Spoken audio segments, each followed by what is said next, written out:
Show me the money.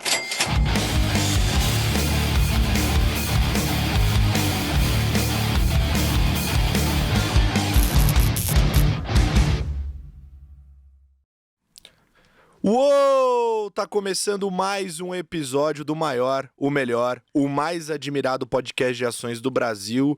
E Henrique Stetter, Opa! mais um dos episódios aí que devem deixar o Fintuit alegre, feliz. Vai, a gente tem uma personalidade hoje. Muito bom. Aliás, condecorando aí essa sequência fantástica de episódios que a gente está fazendo, e isso remete a um recado rápido que eu gostaria de deixar. Na verdade, um agradecimento a todos vocês. A gente fechou o mês de maio do Stock Pickers, né? A gente faz ali uma reunião interna para ver como é que foram os resultados, e esse, inclusive, é o primeiro mês que a gente conseguiu, né? Eu, Stetter, Nando, todo o time, imprimir o que a gente gostaria de fazer no Stock Pickers, e a gente bateu todos os recordes de audiência do Stock Pickers desde que a gente se tornou um videocast. Então, desde que a gente está nesse formatinho aqui, nessa mesa, com esse logo aqui, a gente bateu o recorde, a gente está muito feliz. Todos os nossos programas estão indo muito bem. Então, para você que já acompanha Stock Pickers e não conhece, tem o Global Pickers de segunda-feira, de terça-feira tem o Macro, na quarta tem o PQI, agora tem o programa de CEO também do Thiago Reis todo domingo, o Carteiros do Condado uma vez por mês também aos domingos, e aqui quinta-feira você tem encontro marcado com a gente às 18 horas. Trader. Coffee Trader. Muito bem, Henrique Stetter, para isso que nós somos uma dupla e não é só um panaca de bigode aqui, o Coffee Trader da Pan, segunda-feira às 9 da manhã, para você que gosta de trading, se é o teu foco, você também tem conteúdo aqui no Stock Pickers destinado a você. Então a gente está muito feliz, muito obrigado pela sua audiência, pela confiança, a gente está bem empolgado e nem terminamos de fazer tudo o que pretendemos. Exatamente, né? A gente só começou, então tem muito mais coisa para vir por aí. Foi só o pontapé inicial dessa mudança e tem mais coisa por vir, então a gente está bem empolgado. Esperamos que vocês também continuem dando essa força pra gente. Muito bem, estamos muito animados. Boa. Bom, recado inicial dado, vamos pro rock and roll então. Nando, momento RH.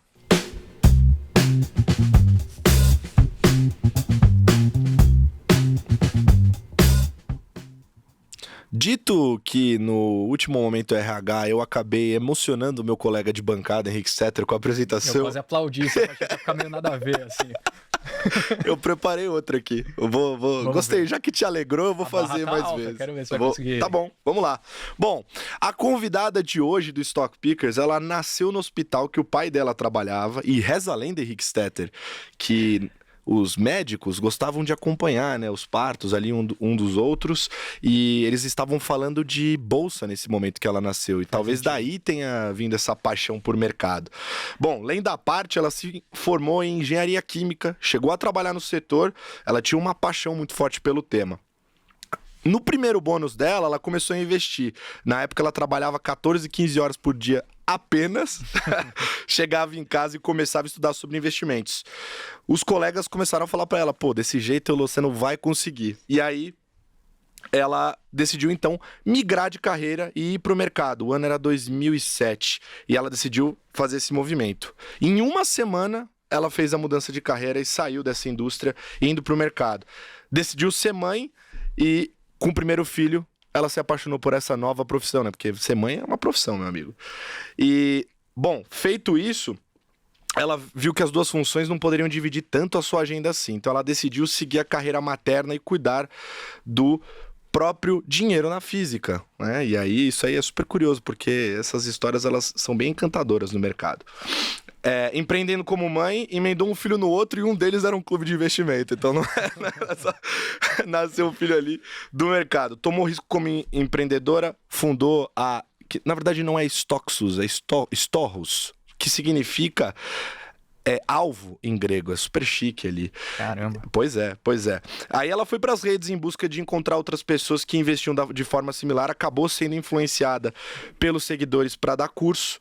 Enquanto isso, ela tocava o clube que foi da cota 1 para cota 10. 3 papéis se multiplicaram por 10 na mão dela, assim se tornou a professora do Fintuit, se auto-intitulando uma analista preguiçosa, mas o exército de uma mulher só. Hoje a gente tá com ela, Elo Cruz. Que... Seja bem-vinda à nossa mesa. Eu esqueci de alguma coisa? Bom, sempre tem, né? Eu toquei uma obra em paralelo a isso tudo. Mas agora quem se emocionou fui eu, assim. Parabéns pela pesquisa. Obrigado. A gente faz o trabalho, a gente faz a lição de casa. Nada a corrigir aí. Pô, que bom, maravilha. A gente tá muito feliz de ter você aqui hoje. E bom, e você, querido Henrique Stetter, o que você tem a dizer sobre a pauta do programa e por que a convidada? Nossa, a gente tem muito assunto para falar com ela, né? A pauta do programa hoje ela é bem diversificada. Claro que a gente vai focar principalmente na segunda etapa em teses, mas a gente quer ouvir a opinião de quem multiplica a cota de 1 para 10, que não é todo mundo que consegue fazer isso, né? Exatamente. Pobre cota, né? Que bateu quase 16 e agora voltou pro 10. A gente vai falar sobre isso daqui a pouco também. Boa. Bom, vamos pra nossa pauta aqui, Agazão. Então, Bora. começando, tem uma questão que ficou na nossa cabeça. A gente, enfim, fala com muita gente do mercado o tempo todo, a semana inteira, inclusive aqui no Stock Pickers. E todo mundo tá sendo muito focal em falar que a Bolsa Brasileira tá barata. A gente não aguenta mais falar isso, porque todo programa a gente fala a mesma coisa, mas enfim, ela continua barata, né? Então a gente vai falar o quê? Eu posso falar que tá cara, mas eu estaria mentindo. Aí que tá o detalhe. Pois bem, e você diz que você é uma analista preguiçosa, né? Que você gosta ali de seguir o fundamento, escolher as empresas que têm capacidade assimétrica de gerar muita multiplicação na sua mão. Só que num contexto onde uma bolsa tá tão barata e quando a gente olha para sua carteira hoje, tem alguns nomes ali mais impopulares no mercado, né? Não faria talvez mais sentido escolher esses nomes mais populares já que eles estão tão descontados também? Parece que sim, sempre parece que sim. Então, considerando que a gente não sabe o que vai acontecer com a Bolsa a partir de agora, eu vou contar uma história parecida, mas diferente, que é a história da pandemia. E na pandemia o fundo caiu lá aos seus 50%, que eu espero que não caia dessa vez. Mas eu olhei e aí todo mundo me fez essa mesma pergunta. E é uma pergunta que realmente eu tenho que pensar. Então, será que é melhor mesmo eu estar na minha carteira versus eu estar... Vamos pegar uma carteira equivalente? Colocar uma Renner, troca a minha Simpar por uma Localiza e a gente faria essa outra carteira, digamos, mais popular. Uhum. E se poderia pegar até uma Natura, que é um papel que, enfim, né? E aí a resposta certa parece que sim. Mas lá na pandemia, a minha maior posição, que ainda é a minha maior posição, que é a Simpar, ela chegou a cair 75%. Então, a gente poderia comparar hoje com uma Ambipar caindo quase 70%. Do high, né? E aí a resposta certa é: a Renner dobra de preço? Entendeu? Então, se você fizer uma conta fair, e a conta fair, ela envolve a Renner crescendo, vendo nas mesmas lojas agora nesse primeiro período, cerca de 30%, mas depois não tem como ser muito mais do que isso, porque é só um momento em que as pessoas voltam a comprar e ela captura isso, e ela captura todo o pequeno varejo que quebrou e resolve, assim, ela ganha share. Mas ela dobra, porque na minha carteira eu não vou ter, nesse momento de bolsa, eu não tenho nada que não possa dobrar ou triplicar de preço. Nada, não. Tem umas 2, 3 coisinhas lá que sim, mas que não são a maioria. Então, na pandemia, eu me fiz essa mesma pergunta, eu engoli seco, porque assim, o meu fundo para voltar para o zero, ele precisava dobrar. E ainda bem que eu decidi por isso, porque como a pandemia, assim, em termos de impacto na Bolsa, foi o ano de 2020, foi dentro do ano, acaba que eu caí, eu recuperei, então eu voltei e eu terminei o ano acima da Bolsa, mesmo com uma carteira toda em small caps. Uhum. Então, quando eu olho isso, eu vejo, por exemplo, e aí eu vou comparar porque com elas numa Localiza, né, que é uma queridinha, versus uma Movida, que é um dos maiores shorts do mercado. E você fala assim, será que a Localiza realmente merece um prêmio de 4 vezes para uma Movida? Uhum. Num momento em que, historicamente, a Movida entregou resultados piores e, nesse momento, ela está entregando resultados no mesmo patamar? Então, assim, a resposta parece que faz, mas não faz. Então, você olha... E aí, se você olhar as queridinhas, tipo, as super large caps, né, as blue chips da Bolsa, a gente está falando numa Petro que, ainda que esteja negociando num PI de 3 vezes, eu tenho um pouquinho... É um papel que você pede 3 vezes com petróleo de 120. O petróleo de longo prazo não é 120. Assim, historicamente, a gente acreditava que era mais perto de 60 e hoje o mercado fala mais em 80, porque tem toda essa discussão do petróleo. Mas, no final das contas, para eu dobrar a partir daqui, eu tenho que estar em small caps. Eu tenho que estar em empresas com ou um múltiplo bem baixo e um potencial de crescimento ok, ou um múltiplo ok e um potencial de crescimento bem alto. Então, é claro que é difícil, né? Porque todos os dias eu olho, e aí a gente olhando no mês de junho, que o fundo capotou. Ambipar teve uma sequência ali de quedas de 5% vários dias seguidos. E eu olho e falo assim, tudo bem, mas onde é que tá o meu 3 vezes? Onde é que eu consigo dobrar? Porque assim, num primeiro momento tendem a recuperar as large caps. Mas assim, quando é que vai ser a hora de trocar? Será que eu vou conseguir trocar a tempo? E se de repente entrar basket de compra de small caps, um pouquinho de cada coisa? Então, muito mais eu tento olhar e falar, daqui a 1 ano, 2 anos, onde é que eu vou estar melhor? E aí eu não tenho dúvida de que é dentro do que eu tô fazendo mesmo. Bem legal. E você citou alguns pontos que eu acho que vale a pena a gente comentar aqui. Vou fazer apenas uma recapitulação de algo que aconteceu nessa semana, que tem a ver com essa parte que você falou de Petro. Na terça-feira, ou seja, anteontem, a gente teve a participação do Roberto Atushi, ele que é o CEO lá da Omen Research, comigo no programa que eu faço na hora do almoço. No Qual Radar, que é o programa? Radar, 12:30 também. Se você quiser almoçar me ouvindo, você consegue fazer isso de segunda a sexta. Todos os horários abertos aí, está Henrique Stetter. Ele é o César Tralli do Condado, isso, praticamente. Exatamente. E ele falou um negócio que, me chamou muito a atenção. Ele disse, ele mora na Itália, né? E, ele conhece todo mundo do mercado. Ele era o head do research do CS quando eu entrei no mercado. Só isso. Só isso. E, ele me falou que ele tem escutado de fontes alternativas que, possivelmente, a pressão que a gente está vendo na inflação lá nos Estados Unidos e ao redor do mundo, ela é muito ligada também à oferta, né? A questão do petróleo. E que é algo que não se resolve do dia para a noite. Ele tem ouvido de fontes alternativas que talvez possa haver um acordo para a guerra chegar ao fim.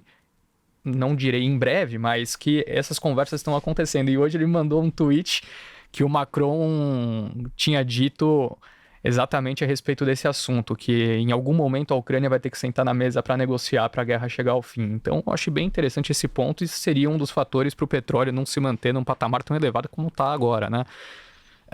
Mas dentro disso, assim, que isso é um cenário que eu... Na verdade, sim, mas sinceramente eu achava que isso já ia ter acontecido. Eu achei toda essa história muito confusa.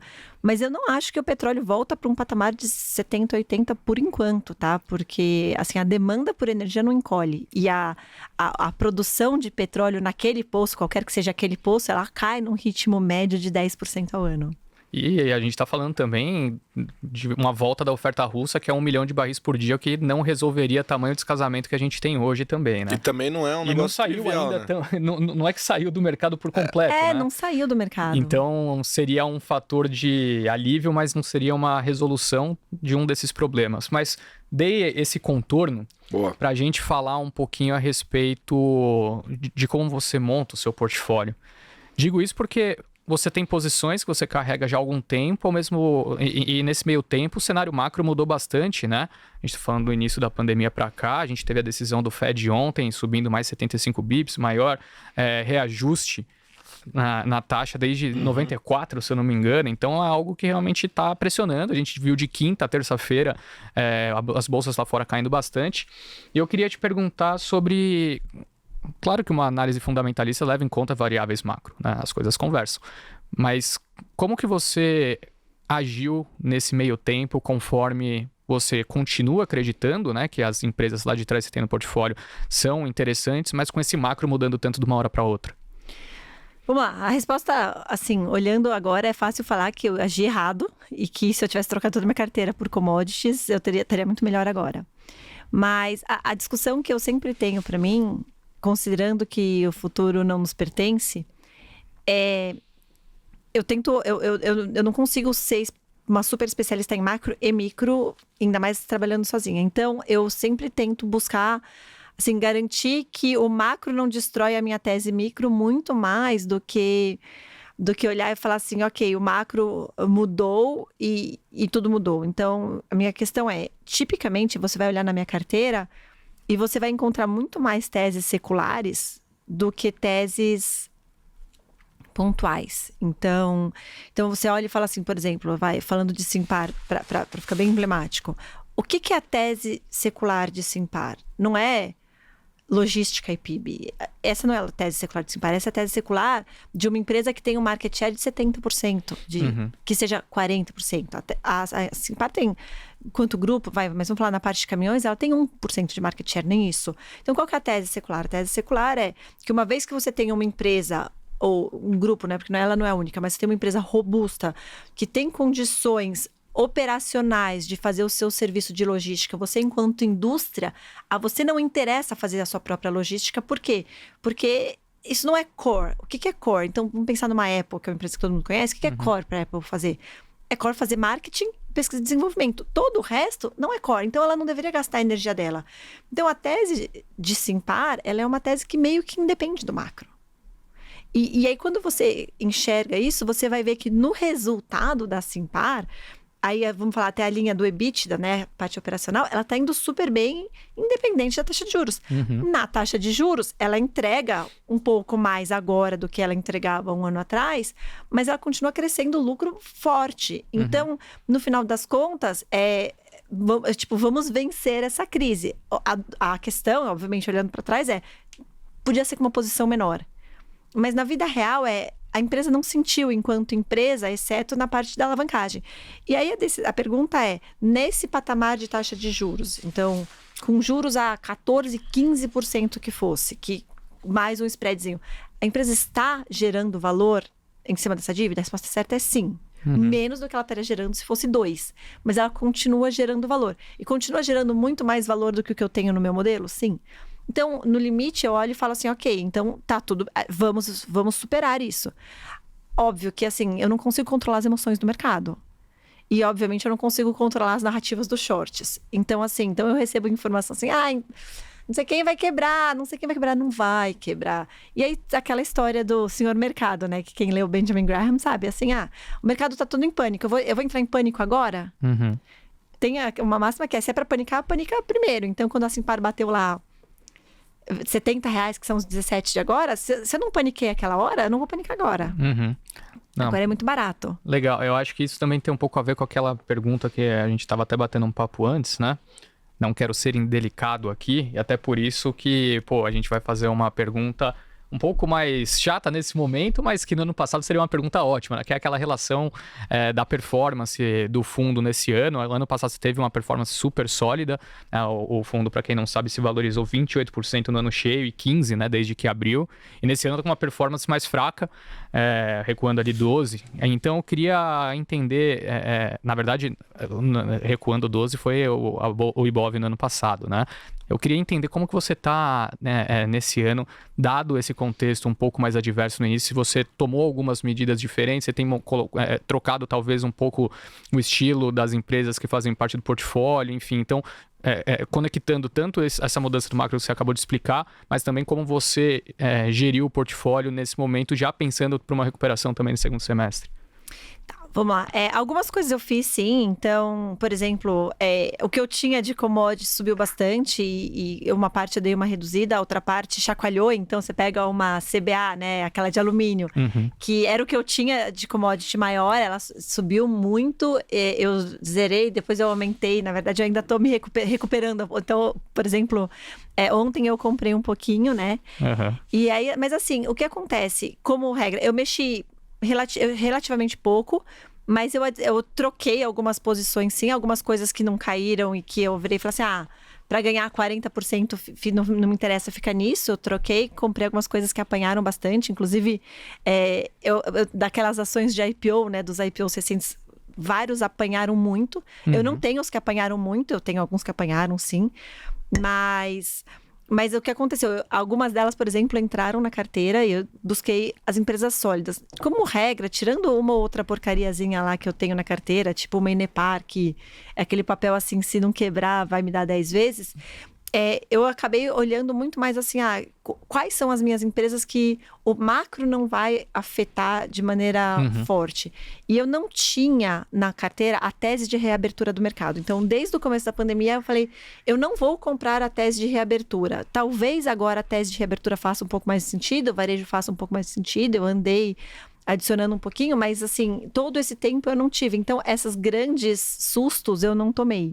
Eu tomei susto em quase todas as minhas posições e por isso que no final dos contos o fundo performa pior. Não, perfeito. E acho que seria um gancho até para falar, né? Que assim, quando a gente é gestor, a gente tem que ser skin in the game. Para quem não sabe, a Elo, quanto por cento do seu patrimônio tá no seu fundo hoje, Elo? Vamos lá, é tudo menos o apartamento que eu moro e o apartamento que tá à venda, que é metade meu, menos do banco, e mais 3 meses de custo de vida. Mas aí não fala para ninguém, porque como uma educadora financeira, eu devia ter um pouquinho mais de reserva de emergência. Eu não aguentei. Na última, faz mais ou menos um mês, eu coloquei um restinho lá que tinha. Bom, mas pegando o gancho da parte de IPOs, que é um tema bem polêmico, né? Eu queria explorar mais com você citou aí um pouquinho. A gente chegou a ver a live que você fez com o Werner da Trígono, né? Que você falou um pouquinho sobre ter entrado em alguns IPOs, né? Aliás, o Werner participou aqui no começo do ano do Stock Pickers. Vai estar presente, né? Foi muito bom, foi muito bom. Mas a gente tá vendo que os IPOs de forma geral, né? Forma geral, eu tô sendo educado, com raras exceções, eles não estão indo muito bem. Eu queria saber o que é ótimo, tá? Porque eu não sou um fundo long only, eu sou um fundo que faz short também. Perfeito, total return, né? A minha pergunta vale a pena investir em IPO? Porque, quer dizer, você tem um período de oferta ali para você tomar a decisão, geralmente você tem acesso à informação que é mais restrito. Como é que você enxerga isso, Elo? Vamos lá, eu mais acertei do que eu errei nesses IPOs, tá? Então, eu tô apanhando mesmo, por exemplo, a Ambipar. A Ambipar tá agora no preço que eu comprei a maior parte da minha posição. Então, você vira e fala assim, o ruim é que marcou na cota lá em cima e voltou. Mas essas grandes quedas de 80% eu não tenho. Eu vou até contar uma. Tem um papel que eu comprei recentemente, mas nesses preços de agora, que é Espaço Laser. Assim, não é que eu paguei, tipo, 20 e poucos reais. Eu paguei 4, 3,5, enfim. Eu paguei, eu tenho pago para baixo. Mas assim, o que acontece? A resposta é, vale a pena entrar no IPO? Eu acho, e aí isso daria discussão por uns 3 dias, mas eu acho que o mercado, o pessoal está exagerando nessa queda desses papéis. Mas assim, como todo ciclo de IPOs, veio muita porcaria ao mercado. Então, você tem assim, eu não vou falar os nomes das porcarias, as pessoas sabem. Mas assim, e muita história que não parava de pé. Então, assim, eu vou dar um exemplo de um papel até que eu peguei no short, que é Redditor. Eu lembro que perguntaram assim, né? Eu tenho alguns clientes que são relevantes para mim. E aí, você vai entrar em Redditor? Eu falei, não, eu não vou. Aí, não, Elo, mas Redditor, tá todo mundo falando e não sei o quê. Eu acabei fazendo um short, tá? Eu peguei o papel short, somando mais ou menos dos 60 até o 30. Mas, aí eu falei assim, não, eu não vou. Eu falei assim, eu não sei fazer a conta que faz com que a Redditor valha tanto. Eu não sei fazer essa conta. Quer dizer, mentira. O Excel aceita tudo e você pode botar 3 anos de crescimento de 100%, você consegue chegar. Mas assim, eu não sei fazer essa conta. Eu não consigo, não dormir em paz comprando isso nesses preços. Por quê? Pode até dar tudo certo. Mas assim, eu nunca vou pagar por um negócio que vai dar tudo certo. Então você olha e fala assim, por exemplo, você olha, você vira e fala assim, de novo, eu vou no hospital, eu cresci indo no Hospital São Luís.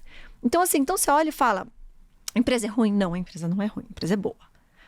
A empresa vai dar certo? Vai. Ela vai estar aqui daqui a 30 anos? Vai. Então, não dá pra dizer que é uma porcaria. Só dá pra dizer assim, naquele valuation é inaceitável. Então, acho que a questão e o problema dos IPOs tinha aquela história do tech, que eu não consigo. Assim, eu não sei fazer conta de múltiplo de receita. Isso os alunos podem comprovar. Porque toda vez que eu tenho que ensinar isso no curso, eu falo, gente, isso daqui faz parte da teoria. Vou passar rapidinho, não acho que tenha nenhum valor.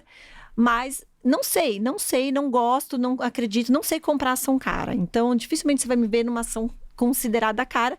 E se você me ver, você pode questionar, porque vai ter um motivo muito claro. Mas a resposta certa é, então vamos lá. Se você te pegar a safra de IPOs, você olha e fala, desses 1/3 não estava preparado para fazer IPO. E, na verdade, aproveitou um nicho de momento de mercado, que é pandemia, compras online. E aí as vendas bombaram, enfim. E aí você estava já vindo... Você vinha, assim, 2019, um ano muito bom para a economia. Então, essas empresas venderam bem. 2020, pandemia, as pessoas ficaram em casa e compraram também. Então, quando mostrava o resultado, mostra o quê? 18, 19, 20. Então, você não sabe quanto que foi 17. Então, você não sabe se cresceu em 18. Elas estavam num momento que todo mundo sabe que quando você tem esse momento, que alguma coisa mágica aconteceu, que você cresceu tanto, é a hora de fazer IPOs. E você vai ter uma outra chance dessas daqui a 10 anos. Elas fizeram, as pessoas queriam comprar e eles venderam. Então, 1/3 era empresa, assim, que não estava preparada, EBITDA negativo. Então, separei esse outro 1/3. Teve um outro terço de empresas muito boas que eu acho que saíram no preço errado. Então, eu vou dar um exemplo. Pets. Sim, o que aconteceu na pandemia? Eu sei porque eu sou mãe, eu faço parte de 85 grupos da escola. E todos os filhos únicos ganharam um cachorro. E aí eu faço muita enquete, assim, né, do curso presencial, e é muito legal fazer enquete. Quem não comprou o cachorro em 2020, eu duvido que vá adotar um cachorro agora. Assim, vai, mas tipo, isso muda de ritmo. De novo, a Pets foi mais uma, que é uma empresa super legal. Em alguma época eu dava comida para os passarinhos na minha casa, mas eu desisti porque eles faziam muita sujeira. Mas assim, eu tenho até um pacote de ração lá. Mas assim, ela pegou um momento mágico. Aí colocou um IPO lá como... O que está acontecendo com Pets, por exemplo? O papel veio de quase 30 para 10, entregando bons resultados. Então, assim, não é que a empresa não entregou. Crescimento de 30%, 40% maravilhoso. Mas, por que a ação reage tão mal e caiu 8% depois da empresa mostrar um crescimento desse? Porque o pessoal estava botando 60%, 70% no modelo. Aí você tem outros IPOs que eu acho que vieram legal, mas aí quando cai junto. Assim, para não dizer que eu não errei nenhum, eu comprei WDC, eu ainda tenho. E eu acho que foi um erro, eu acho que eu caí nessa narrativa do aquele momento, tal, enfim. Eu errei. Mas eu vou dar um outro exemplo de IPO. Só para não falar de Ambipar, que tudo é Ambipar, eu vou falar de 3tentos. 3tentos é uma empresa que, nesse momento, ela está dando um retorno menor, porque ela está com dinheiro da oferta no balanço, e isso atrapalha, porque cresce o patrimônio líquido para alguma coisa que ela está investindo. Mas é uma empresa que, historicamente, cresce 30%, 40% ao ano, e dava um retorno acima de um ROE, né? Acima de 40%. Então, se você tem um retorno acima de 40%, uma empresa que cresce 30% ao ano, qual que é o múltiplo disso? Aí eu paro. Em algum momento, o mercado aceitou que VEG, que é uma empresa que cresce 15% ao ano, com um ROE de 18%, valia 70 vezes lucro. Então, quanto que vale 3tentos? Tava 10 vezes PI? Então, assim, 3tentos caiu junto, porque ela teve um problema na safra do Rio Grande do Sul. Aí, primeiro assim, ela teve um problema na safra do Rio Grande do Sul, a safra quebrou metade, ela só tem praticamente exposição ao Rio Grande do Sul e o lucro não caiu. E o EBITDA cresceu. Então, no final das contas, você teve algumas joias preciosas dentro desses IPOs que fazem super sentido e eu vou continuar carregando. Então, e de novo, né, nesses preços, eu adorei esse setor, AgroGalaxy, que é igual a 3tentos, mas em outro lugar. A AgroGalaxy fez um IPO que foi, em termos de precificação e tal, foi super mal feito. Quem entrou no IPO, eu não entrei, comprou o papel, pediu inflado. Então, o cara queria 1 milhão, pediu 2 milhões, recebeu 1.300.000, que é um negócio assim que eu não tinha tido notícias de que já tinha acontecido. O papel caiu 30% no primeiro dia e mais 10% ao dia por alguns dias. Então, a AgroGalaxy foi um papel que eu botei na minha carteira a 7,50, alguma coisa assim. O IPO saiu a 13. E aí tá 10. Então, assim, muitas empresas muito legais que o mercado vai demorar para conhecer, porque vai demorar para conhecer, mas que eu acho que é uma questão de tempo. Então, a resposta certa é, vale a pena entrar em IPO? No preço certo, sim, e não necessariamente no book building. Boa. E na empresa certa, claro. Claro. Essa parte do múltiplo de receita que você citou, eu acho incrível, porque sumiu, né? Isso, a gente não escuta mais ninguém utilizando múltiplo de receita. Teve até um meme, né? Exato. Não existe mais. Parece que a galera tava querendo justificar. Cara, é que é bull market, né? No bull market, você tem que justificar ali preço pra cima. E eu lembro que, eu sempre trabalhei com um custo de capital de 15%. O meu custo de capital é 15%. Você vira e fala assim, mas a inflação tá 10%. Tudo bem, então eu vou precisar... Então, ajusta isso pra, 16%, mas é 15%. Aí, quando o CDI tava 2%, mas com 15% você não compra nada. Aí, agora o CDI tá, nos 13%. Aí, o pessoal vira e fala assim, nossa, mas é 15%, gente. Olha só que número consistente. Eu consigo pensar e fazer conta de cabeça. Se você... Não, total. E além disso, também essa questão, eu acho que, assim, como você citou, tiveram boas empresas que vieram, mas vieram com 3 anos de entrega forte de lucro, crescimento, e aí quando você tem um ajuste de múltiplo como né, empresas pequenas que precisam desse crescimento, putz, a situação muda da água para o vinho, ou do vinho para a água, no caso. Quer ver um exemplo que não é nem empresa pequena? Mercado Livre. Tipo, eu sou uma pessoa que hoje eu já faço search de coisa que eu quero comprar no Mercado Livre direto, não vou nem no Google. Eu acho fantástico. Uhum. E aí você olha e fala assim, fantástico do fantástico do fantástico. Aí você olha e fala assim, o que tá no preço, né? Aí você vai olhar a conta, ela teria que crescer 5 anos 100%. Vocês já viram quanto que dá? Por quanto que a empresa tem que multiplicar se ela crescer 100% ao ano? Vamos lá. 1, 2, 4, 8, 16. Se ela não crescer 16 vezes em 5 anos, tá cara. Conclusão, aí uma hora lá ela bota uma receita, crescimento de 67%, é short. Eu adoro como cliente, eu continuo comprando lá. Aí eu, no final, ganhei rápido os meus 20%, acabei zerando em uma semana. Mas é isso. Pode dar certo? Ô, Nando, tem um corte muito bom aqui que foi o chicotinho da Elô do short, que ela fez assim. Esse chicotinho é bom. Muito bom. Dá pra você ficar, no seu caso, que não é um long only, né? Você pode ficar nas duas pontas, né? Então, quando o preço estica, você consegue ficar vendida também. E a tristeza de fazer o short no papel a 30, zerar a 20, achando que eu sou a rainha do short e o meu papel é bater 10. Vários. É aquele negócio, você quer acertar a mosca, né? Se mirar o detalhe da mosca, fica difícil. Não, mas é super difícil fazer short, né? Teve uma frase que... Quem que falou essa frase? Foi no episódio Long Short, perfeito. Paolo e o André Leon, que é short, você pode perder dinheiro estando certo. Então, é um negócio... short tem muito de timing. Bem complicado. Bem complicado. Mas eu queria falar rapidinho de macro. Você deu uma pincelada ali, mas só puxar o assunto de novo. Você, como a gente falou aqui, não é um fundo long only, não é um fundo de small caps, mas você tem um DNA histórico de pegar essas empresas, porque, naturalmente, as small caps, elas são costumeiras, né, de estarem esquecidas. Não tem a mesma análise, né? Exato, não tem tanta gente olhando, perfeito. E aí acaba que gera uma assimetria, que é o teu foco. Tem outras pessoas ao longo da história que investiram com essa filosofia, né? Um exemplo internacional que tem um nome, uma placa gigante, é o Peter Lynch, fez um baita do nome investindo dessa forma. Até com retornos superiores ao do Warren Buffett ao longo do caminho. É mais fácil, né? Mas eu não... Sei lá, você tá falando, é mais fácil? Então pra tá bom. você. Você que fez a pesquisa, você já deve ter ouvido isso, mas eu falo que no final das contas, assim, o que importa é levar o troféu pros meus filhos. Então, muito mais fácil, porque é como se eu estivesse jogando a liga amadora e não a profissional. Boa. Isso aí, é uma representante, é um fundo de pessoa física, é isso. É tipo isso. É isso que você faz. Mas o que eu queria perguntar é o seguinte, nos Estados Unidos, né, numa economia desenvolvida, que tem uma outra formação ali econômica, as instituições privadas são beneficiadas e tudo mais, às vezes fica mais fácil investir, olhando só para o micro, olhando para essas empresas pequenas, carregando as posições para o longo prazo. Às vezes, aqui no Brasil, a gente até recebe muitos gestores que fazem stock picking. Muitos deles falam, não, o macro não importa, não precisa olhar para o macro e tudo mais. Mas eu queria saber de você, o macro faz diferença? Ele pode atrapalhar nos investimentos, mesmo fazendo análise micro? Faz muita. Assim, acho que o desafio é não cometer um grande erro no macro. Então, por exemplo, das crises que eu vivi, né, e sempre a experiência conta, mas das crises que eu vivi, essa foi a primeira crise que você teve uma crise com problema de falta de oferta e não de excesso de demanda, e que fez estopar tudo de uma vez.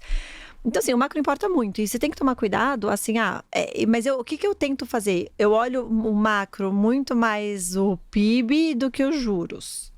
Então, para mim, assim, então o que eu tento olhar? Por exemplo, inflação. Nesse momento, assim, o que eu tô olhando do macro e eu tô totalmente afastada? Inadimplência. Então, eu olho e falo assim, classe CD vai ter problema. Então, o que eu tenho de varejo é AB. Ou empresa, né? Então, B2B. Mas, assim, o que eu tenho de varejo, ligado à pessoa física, vou dizer shopping, AB. Varejo, venda de roupa, assim, AB. Porque, então, assim, importa. E você vai fugindo. Então, a história falei, não entro no trade de reabertura.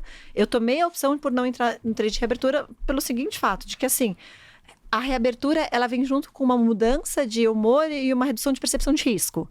Então, as outras coisas que eu tenho, que também tem beta alto, elas podem andar depois, mas enfim, no final quem entrou no trade de reabertura se deu mal. E aí o meu, assim, eu me dei mal muito mais por fluxo do que por eu não tive uma surpresa negativa nos resultados como um todo. Então, assim, a resposta é, não dá para você abandonar o macro. Não dá a questão é, eu não me diferencio no macro. Então, o que eu preciso saber para não cometer grandes erros, mas não adianta eu gastar 80% do meu tempo estudando macro, sendo que eu acho que eu vou me diferenciar. O meu jogo é o jogo da estratégia. Eu acho que onde eu consigo fazer diferente é entender a estratégia e nesse sentido, encontrar empresas que estão mudando de tamanho, de patamar de rentabilidade e entrar antes. Aproveitando o ensejo, tem uma questão macro super importante para o Brasil agora, né? Que é idiosincrática, que é a eleição, né? Sim. Eu queria saber o que você está fazendo na carteira pensando no cenário eleitoral. Se muda alguma coisa para você, o que você tem feito? Vamos lá.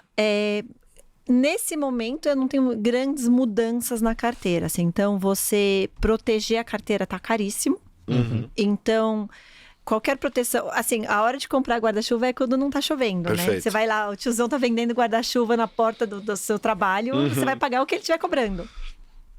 Ou você vai dar uma corridinha na chuva e vai chegar no lugar que você precisa. Vai sofrer. Então, assim, o que eu tô olhando de eleição é... Bem ou mal, assim, o Brasil avançou em algumas coisas muito relevantes ao longo dos últimos anos, apesar da pandemia. Então, na minha cabeça, quem quer que pegue o país, eu acho que a gente tende a ter um começo de governo bom, assim. Então, eu acho que a eleição gera um estresse muito grande. Uhum. A gente ainda... Assumidamente, a gente ainda nem sabe quem são os candidatos, então a gente assume que tem lá os dois candidatos que são bem assim, que tá bem polarizada a eleição, mas na verdade a gente não sabe. A gente vê que as pesquisas, elas não estão indo na mesma direção das movimentações políticas, o que quer dizer que existe um conflito ali, que tem alguma coisa que não tá certa, né? Porque você tem a pesquisa que vem a público e você tem a pesquisa que os partidos fazem. E eu tendo a achar que as pesquisas dos partidos são melhores do que as pesquisas que vêm a público. Então, a movimentação dos partidos não está condizente com a pesquisa pública. Então, a gente, na verdade, a gente sabe muito pouco sobre a eleição. E como a gente sabe muito pouco, você gera uma incerteza grande. Obviamente, assim, eu tenho medo do que pode acontecer com o Lula, porque o que ele tem falado é preocupante. Então, por exemplo, a história da Pátria Grande, não sei se vocês já viram, que é transformar toda a América do Sul num grande país, juntar Brasil com Venezuela. Olha a confusão, assim. Então, assim, ou desfazer privatização de Eletrobras, enfim, eu tenho medo, mas eu acho que mesmo nesse cenário, primeira coisa, assim, eu acho que num primeiro momento vai imperar o pragmatismo e a tendência é que suba, porque tira incerteza. Então, assim, aí depois disso, assim, realmente a minha ideia é, depois disso, é olhar e falar assim, ok, se esse é o cenário, então o fundo vira um fundo de ações no exterior e eventualmente eu vou poder operar mais lá fora. Interessante isso, assim, e essa distorção de informações tende a ficar um pouco mais clara nas vésperas das eleições, né? Então, a gente pensando um pouco mais na cabeça do mercado, você acha que em que momento você acredita que possa começar a fazer preço? E digo isso porque a gente vem de outra questão macro que já discutimos aqui, que é essa questão da inflação nos Estados Unidos, que preocupa bastante, e que já tem impedido, né, das empresas até aqui locais conseguirem atingir o que o mercado acredita que sejam os seus potenciais, né, os seus valores intrínsecos e por aí vai. Como assim? Em termos de performance, né? Eu acredito que se a gente não tivesse tamanho problema, tanto que a liquidez, né, você pegar muitas small caps estão sofrendo recentemente devido a essa questão de liquidez. O pessoal tomando resgate, tomando resgate, e você não tem o fluxo vindo, né, das pessoas físicas, dos investidores que tinham dinheiro lá com as gestoras e por aí vai. Então essa questão macro já pesando agora, e a gente tendo talvez uma questão política que possa vir a pesar no fim do ano, né? Você acha que em que momento o enfoque do mercado vai estar nessa questão política? Qual que vai ser a preocupação? Quando vai vir essa preocupação? Eu sei que é uma pergunta difícil de responder. Não, mas eu tenho uma resposta. Que a gente tem um marco nesse meio desse processo, né? Eles são em outubro, mas a gente tem um marco ali em agosto, que é definição dos candidatos. Eu acho que naquele momento, assim, eu acho que a gente tem espaço para uma surpresa naquele momento ainda. Então, até lá vai ser uma disputa grande de, assim, claramente existe uma disputa entre executivo e judiciário aqui, e essa disputa, ela só esquenta. E, assim, entendendo que o judiciário, ele pende para algum lado, que, enfim, os nossos ouvintes devem desconfiar qual é, eu imagino que, tipo... inclusive, esse aquecimento dessa disputa indica que as pesquisas não estão também indo para o mesmo lado. Se tivesse a pesquisa tão definida quanto... Se a pesquisa estivesse indicando que todo mundo está vendo, eu acho que as coisas estariam mais calmas. Mas eu acho que quando resolver isso, e em alguns pontos assim, então... O governo queria impressão de voto. Não vai ter impressão de voto, mas vai ter Força Armada fiscalizando a eleição. E aí, quando você pensa Força Armada, você tem que entender que, tipo, engenheiros do ITA e do IME, muitos deles vão pro serviço público.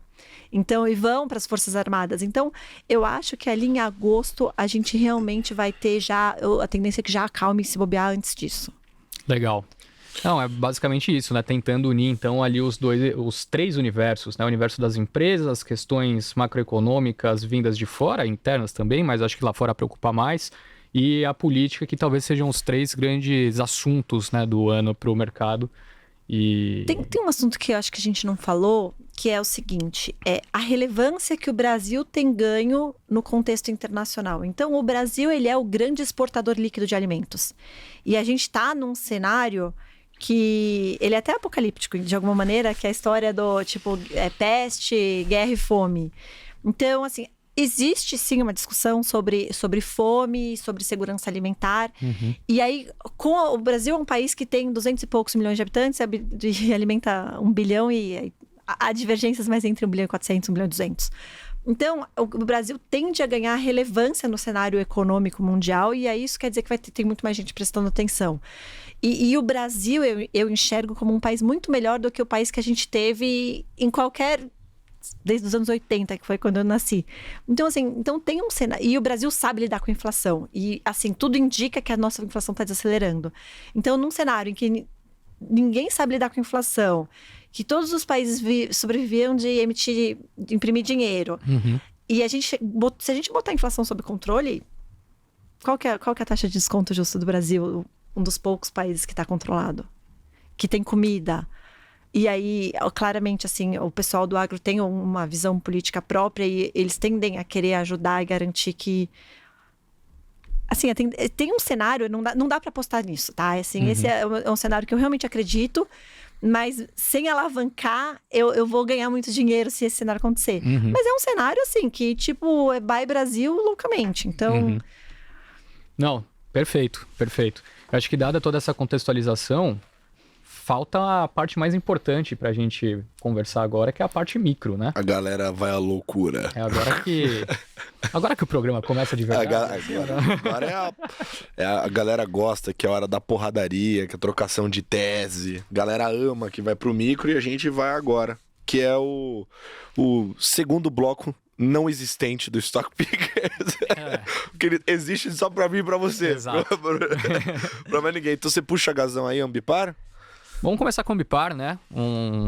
Você já citou aqui, a empresa... Não, só um comentário antes que eu preciso parabenizá-lo, porque o Henrique Stetter, aqui, o Agazão, fez um belo de um trabalho prévio aqui, que a gente não tem uma pauta no Stock Pickers, mas a gente tem os tópicos e a gente faz bastante research prévio, deu pra perceber no começo do programa eu falando da vida da Elo, mas a gente pesquisa também sobre os temas que a gente quer falar. Ele botou todos os detalhes de Ambipar aqui. Que isso? Tem um relatório completo aqui, cara. Tem, literalmente. E os comentários são melhores aqui, por exemplo. Da avaliação atual, não vemos muito mais risco de queda. Caiu 25% desde então. Não pode falar de onde é esse relatório, pelo amor de Deus.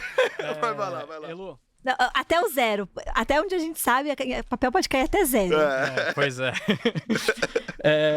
A gente viu, então, né, você citou a Ambipar no começo, a empresa, desde que fez o IPO, teve um momento de bonança muito grande, chegou a ter valorizações incríveis. Nesse meio tempo, fez diversas aquisições, principalmente ali na América do Norte, né? Conseguiu montar um escopo bem legal ali de resposta, enfim.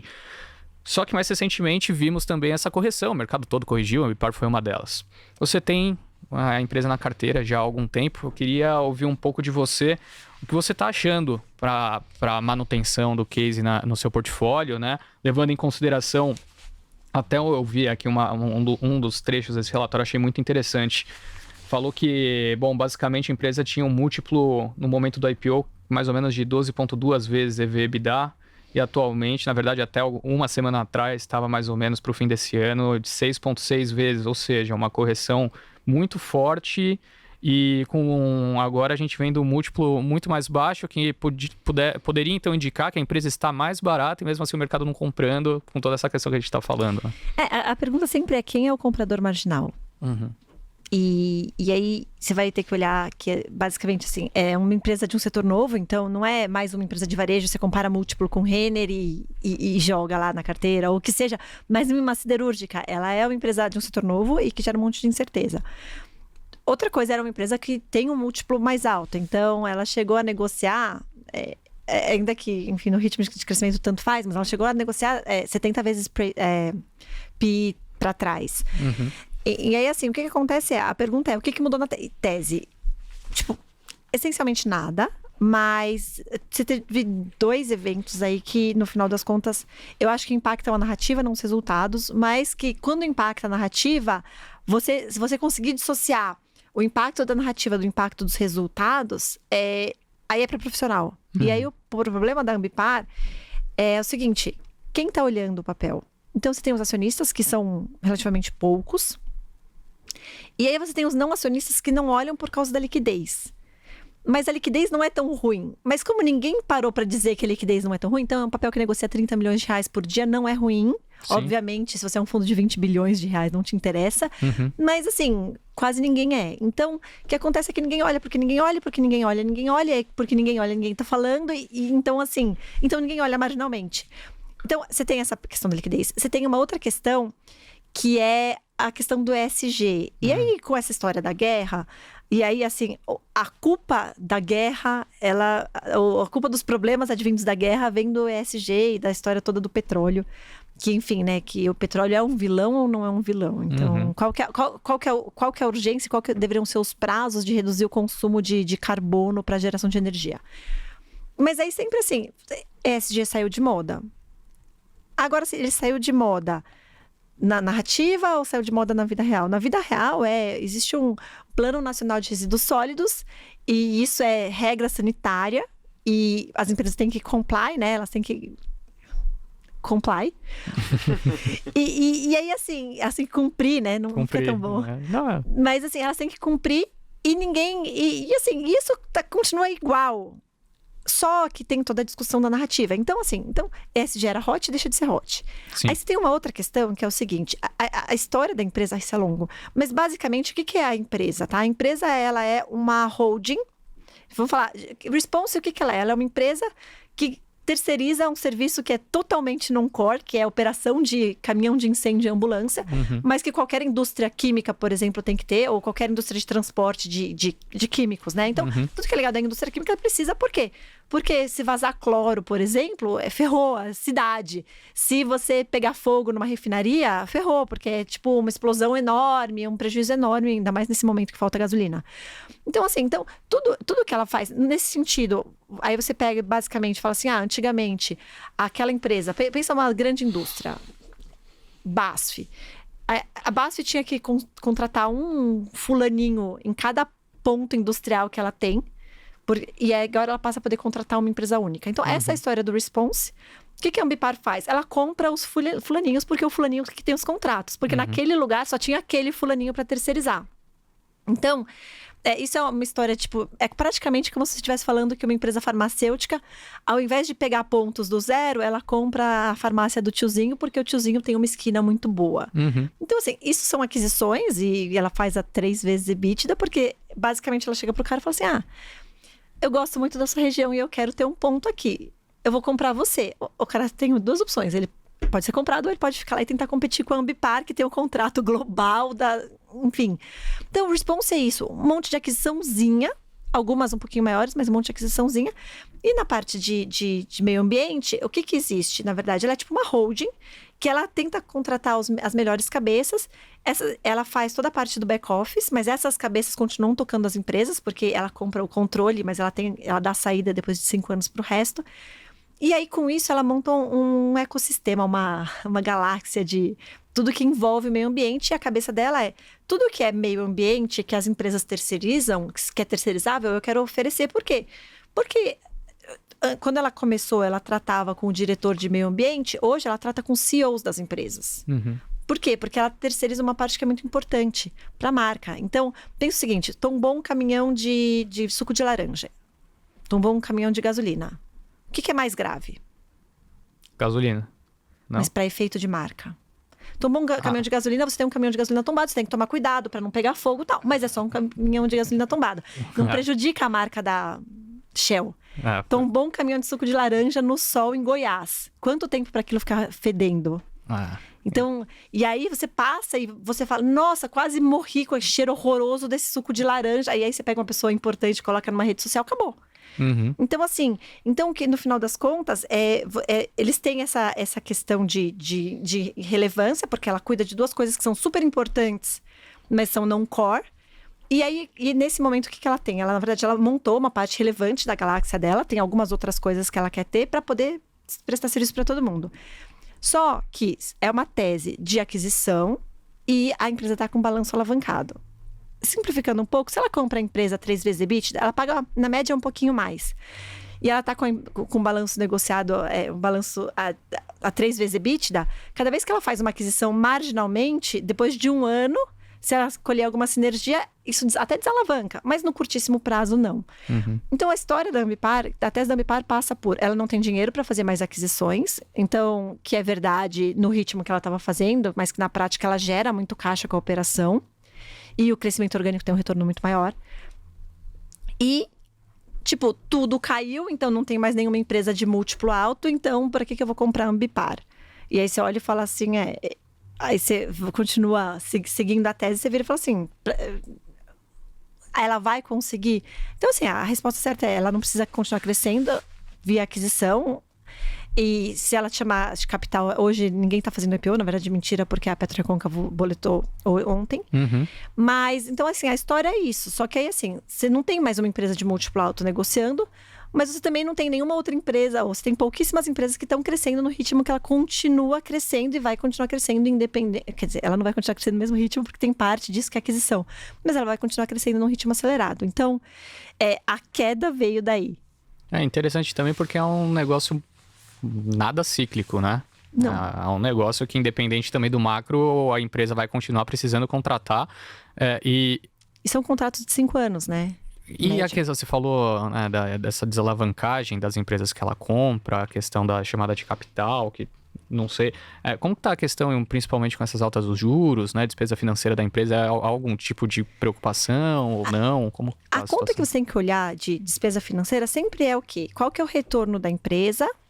Do negócio da empresa e qual que é o custo de capital. Então, vamos assumir que o custo de dívida é 13 e mais 3 pontos percentuais. Então, a gente está falando que o custo dela, da dívida, é 16, só que você tem que tirar o imposto. Então, isso vira 10.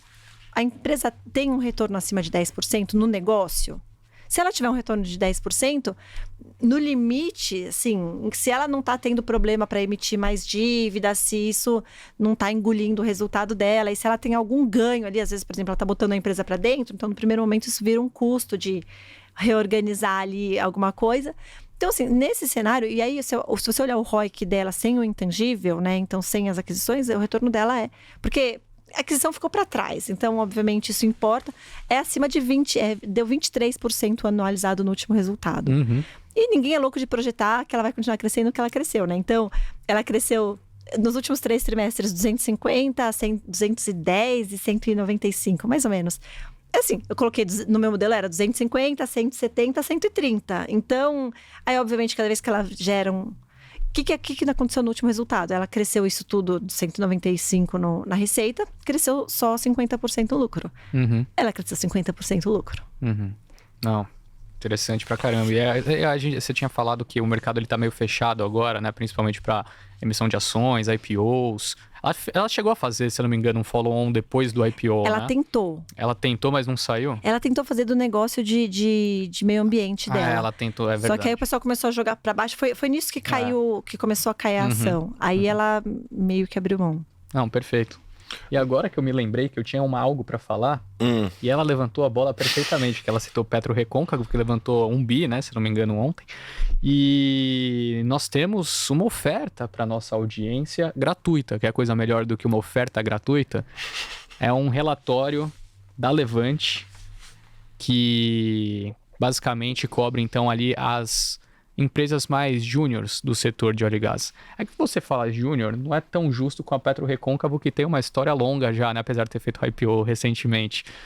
Mas ali, então, se você quer entender um pouco melhor, né, quais os fundamentos de PetroRio, de 3R, de Enalta, da própria PetroRecôncavo, se faz sentido comprar o petróleo explodindo, né? Essas empresas crescem num ritmo também interessante, algumas fazendo aquisições, enfim. Nós estamos disponibilizando, então, um relatório gratuito da Levante. Vai ficar fixado nos comentários, ou Nando, nos comentários aqui embaixo ou na descrição. Se você puder depois só confirmar para mim.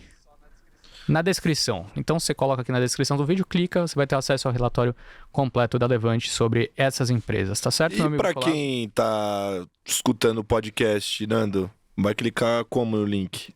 Vem pro YouTube? Então pronto, então se você só escuta o podcast e não sabia e quer participar dessa oferta, vem pro nosso YouTube também. Mas façam isso porque, no final das contas, é um setor mais chatinho de olhar. Então, infelizmente, não é tão óbvio, a brincadeira não é tão óbvia quanto em outras empresas. Boa. Aí, Levante. Você não quer perguntar sobre PetroRecôncavo pra Elo, aproveitando a deixa? Mas porque o gancho de Simpar tá muito na... A gente tá falando muito de aquisição. Se eu não falar isso agora, eu tô quase me contorcendo aqui pra perguntar. Posso? Tá bom, então. Bom, você falando de Ambipar, colocou, né, a frase bem forte ali. A tese é uma tese de aquisição, né?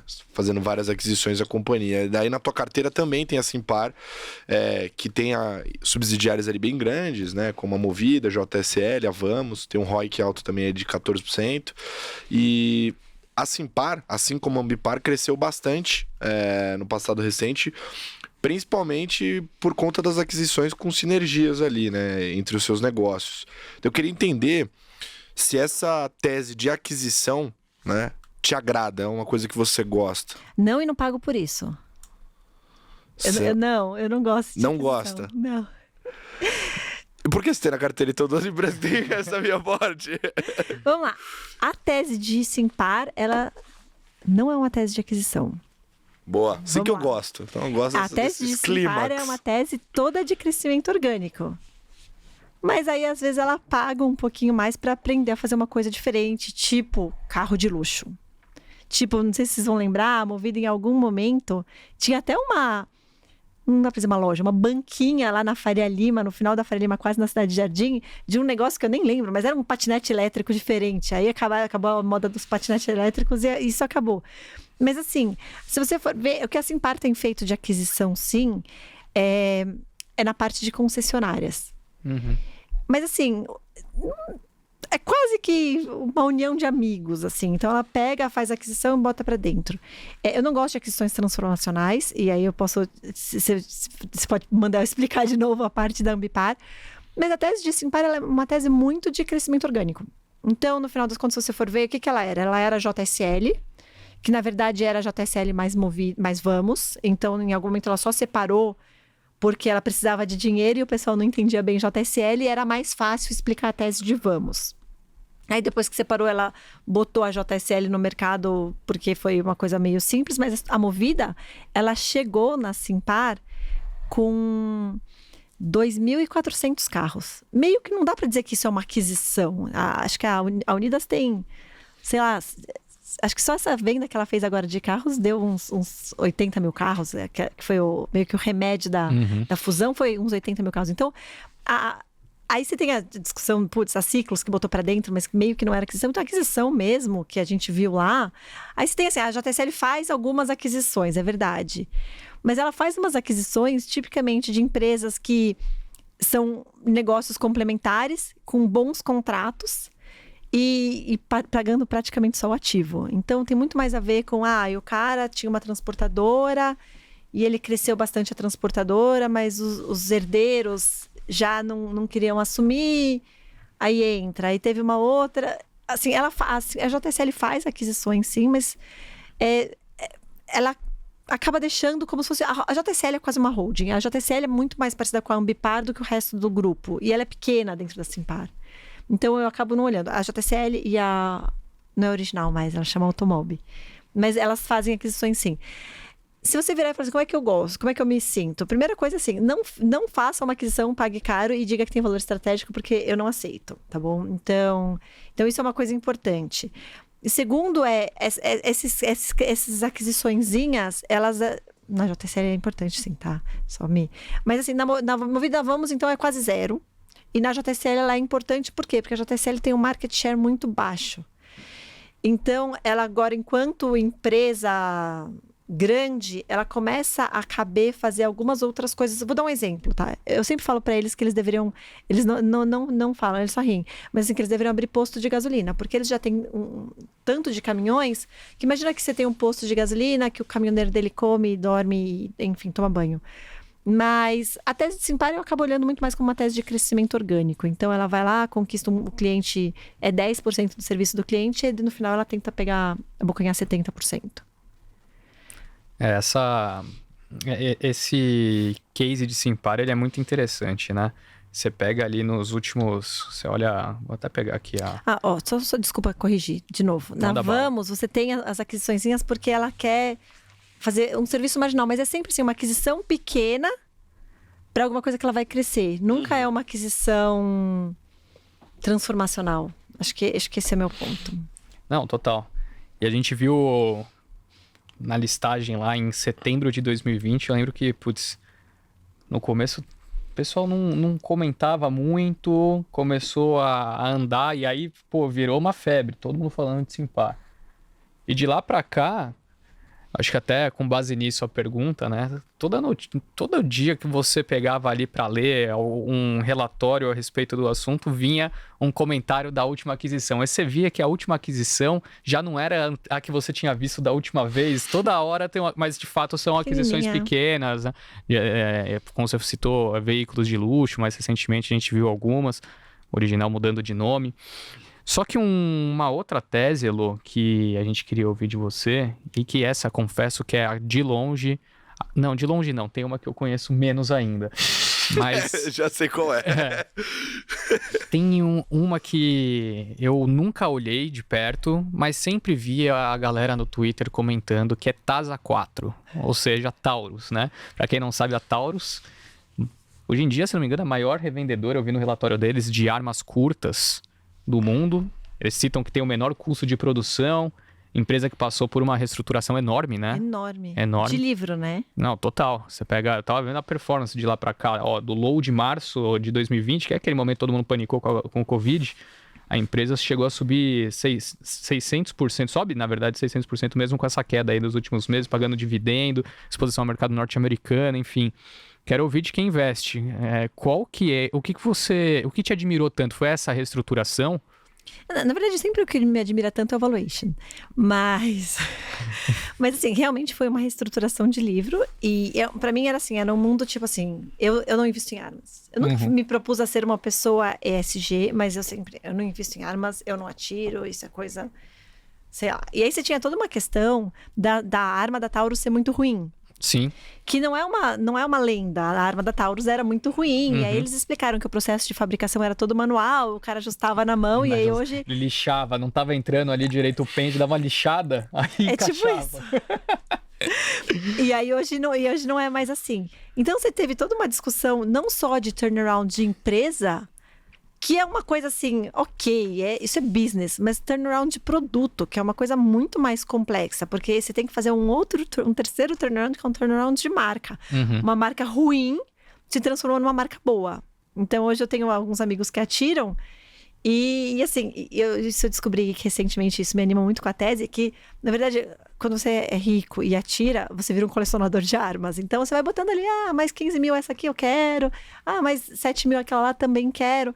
Então, assim, e eu vi que as pessoas estão comprando armas da Taurus e estão gostando das armas da Taurus. Mas a história é essa, era uma empresa com produto ruim e balanço ruim. Quando começaram a falar, acho que foi o Barsi, que foi o grande comprador original, assim. O próprio controlador, ele comprou lá na baixa, mas assim... Aí eu falei, nossa, tipo, eu não quero nem ver, não quero nem ter notícias, assim. Aí um monte de gente falando e tal. E é muito engraçado, porque depois que eu comecei a dar curso, então os alunos passam um final de semana comigo. Então eles acabam me conhecendo muito. Então eu sempre vim, Elô, essas são a sua cara. Eu falei, não quero. Essas são a sua cara. Aí, tipo, no quinto lá, o papel R$7, eu falei, tá bom, deixa eu olhar. E é uma empresa dessas, assim, tipo, dos sonhos. Você vai achar poucas coisas. Você vira e fala assim, tá bom. A empresa está num momento de pico de ciclo. Então, a eleição do Biden fez com que as pessoas corressem para comprar arma, porque pode ser que eles queiram tirar a arma. Então, eles podem não conseguir tirar, mas porque lá pela Constituição seria dificílimo. Mas eles vão dificultar a compra, enfim. Então, você teve uma corrida. Então, a empresa passou por um pico de ciclo. Então, em 2020, isso. Em 2020. Então, você olha e fala assim, ótimo. Então, como é que você projeta isso? Piorando? Tem que ser, tipo, reduzindo a empresa. E aí, cada vez que vem um resultado, é mais uma surpresa positiva. Essa história do custo é verdade. Ela vende a arma dela $100 mais barato, tipo 20% abaixo, e ela tem a maior margem do setor. Então, de longe, ela tem o menor custo do setor. Isso deve diminuir um pouco agora, porque ela vende muita arma nos Estados Unidos, que é o maior mercado. Mas o dólar caiu, né? Então, isso deve reduzir. Então, você tem que projetar tudo isso meio que dando uma piorada. Porque se ela conseguir, o outro vai conseguir. E aí, mesmo assim, você acha um tanto de valor. Então, a tese de Taurus no final é... E aí você tem outra coisa, né? Que o brasileiro médio começou a atirar. Aliás, eu vou dar meus primeiros tiros no mês que vem. Mas assim, que eu marquei. Mas assim, então o que acontece é muita gente que não atirava passou a atirar. Muita gente que não tinha licença para ter arma passou a ter. As pessoas começaram a gostar. As pessoas começaram a se divertir. As pessoas começaram a sair juntas para atirar. Abriu bastante, né? As pessoas falam sobre isso. Clube de tiro. Então, assim, e aí tem toda uma discussão de liberdade, aí é uma discussão super... Mas, assim, as pessoas estão atirando mais no Brasil, as pessoas estão atirando mais nos Estados Unidos, as pessoas colecionam arma. Eu acho que, pra mim, o upside da tese, que não tem como botar no preço, não é que todas as pessoas, cada uma vai comprar a sua própria arma e aí meio que resolveu, igual o carro, assim. O Brasil é legal porque as pessoas ainda não têm carro e vão ter carro. Aí, os Estados Unidos é um mercado flat. Não, é um mercado, tipo, as pessoas colecionam armas. Aí você começa a ver foto de colecionador. Porque você acompanha a empresa, você tem que acompanhar essas outras... O influencer de armas. Então, assim, é uma tese que negocia aí, sei lá, 5 vezes lucro. Porque você tem que projetar uma queda. Você não sabe muito bem quanto que ela vale, né? Porque...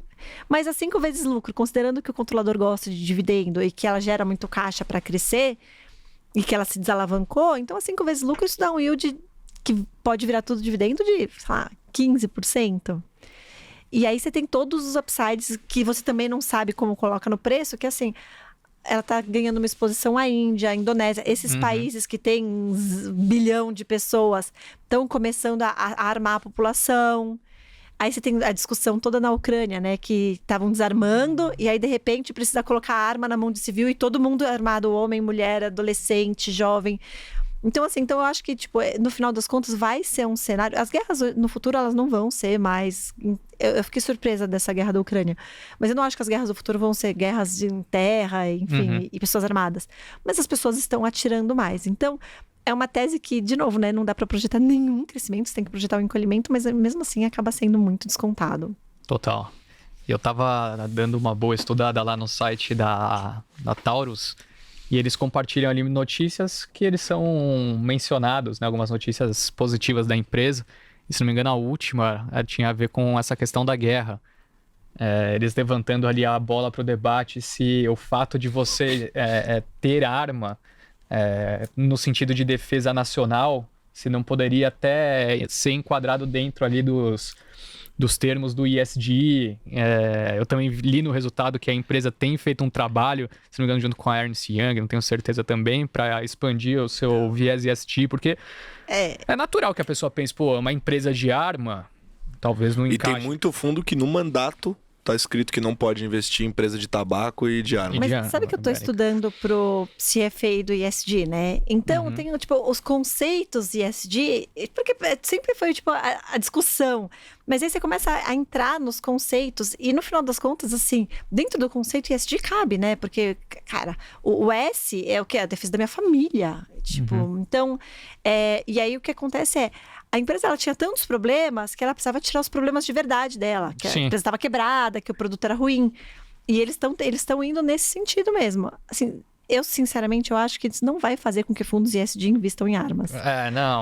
Mas eu acho que as pessoas vão ter menos repulsa a ouvir o fato de que um determinado fundo está investido em armas. Total. Acho que é mais essa pegada, assim.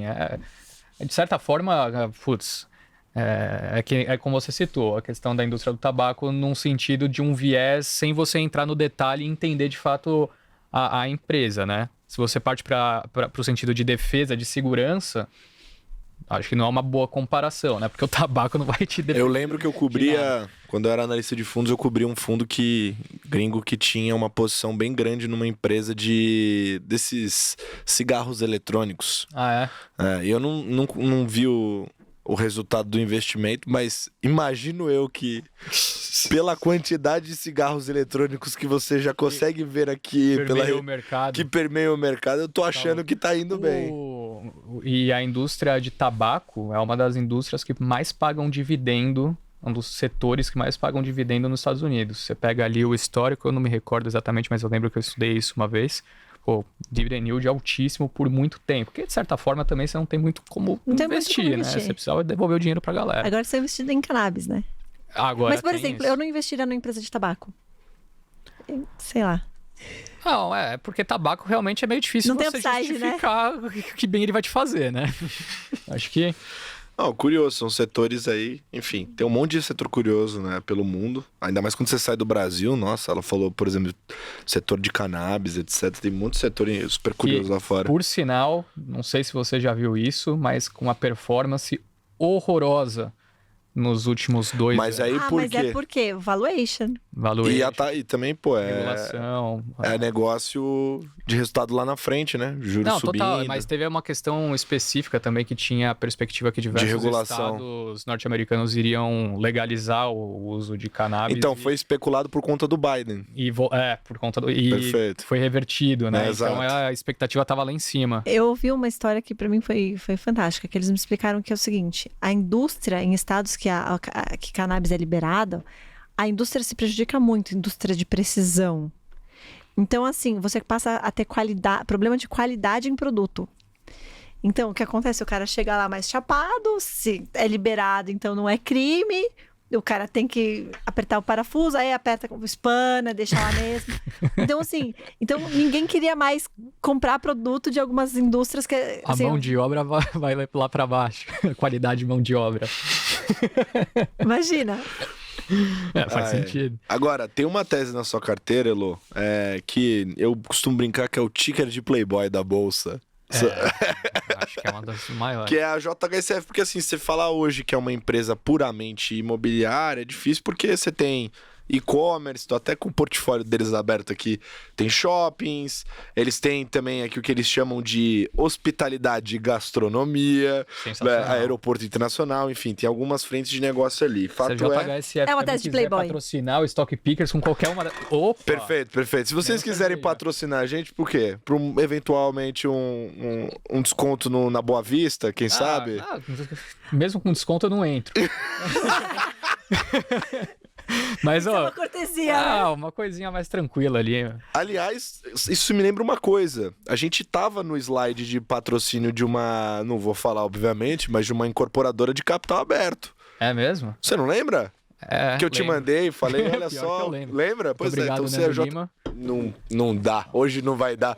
Hoje eu não vou poder Pessoal beber. da Cerveja Trilha também, que enviou a cerveja enquanto eu estava doente, agora manda de novo. Momento pra gente manda de novo. Mais um pouquinho. Patrocine a gente, é isso aí. Cerveja de ótima qualidade, por sinal. JHSF e cervejas aí, inclusive a Trilha, pode patrocinar a gente. Mas enfim, falando aqui dessa companhia, né?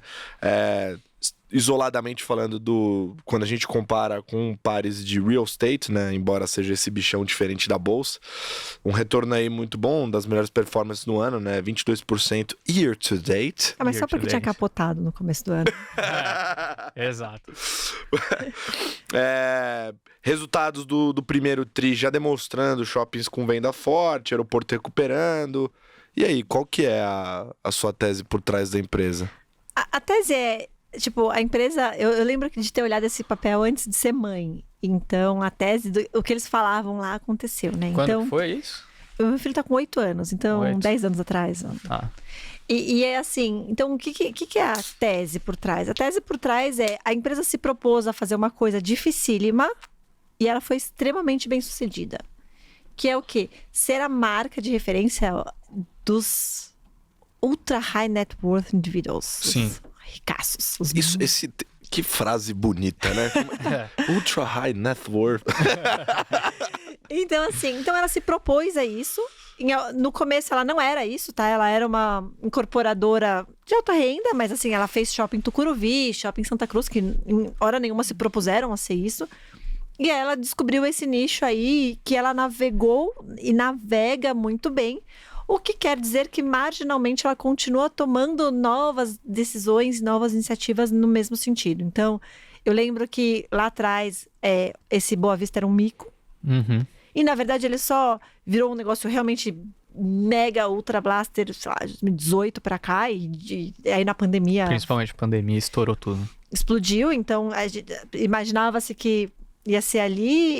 E aí, não cabia fazer o outro. E aí, eles conseguiram. Então, eles eram o segundo, o terceiro. Já estão planejando, né? Já estão com terreno para fazer o quarto. Então, você tem o Village, que é um pouco menor. E aí, você tem agora o States, que é só... mega terreno, assim, terrenos de 20 milhões de reais. Então, assim, eles surfaram isso muito bem. Eu acho que esse negócio de segunda residência, que a pessoa fala, isso é uma bolha, vai estourar. Não estourou, tá? Eu, obviamente eu tava esperando estourar pra comprar a minha e ainda não deu. Mas, assim, então, e aí o que aconteceu? E eles conseguiram. Então, o aeroporto deles foi super bem. Então, a gente teve o Elon Musk vindo no Brasil.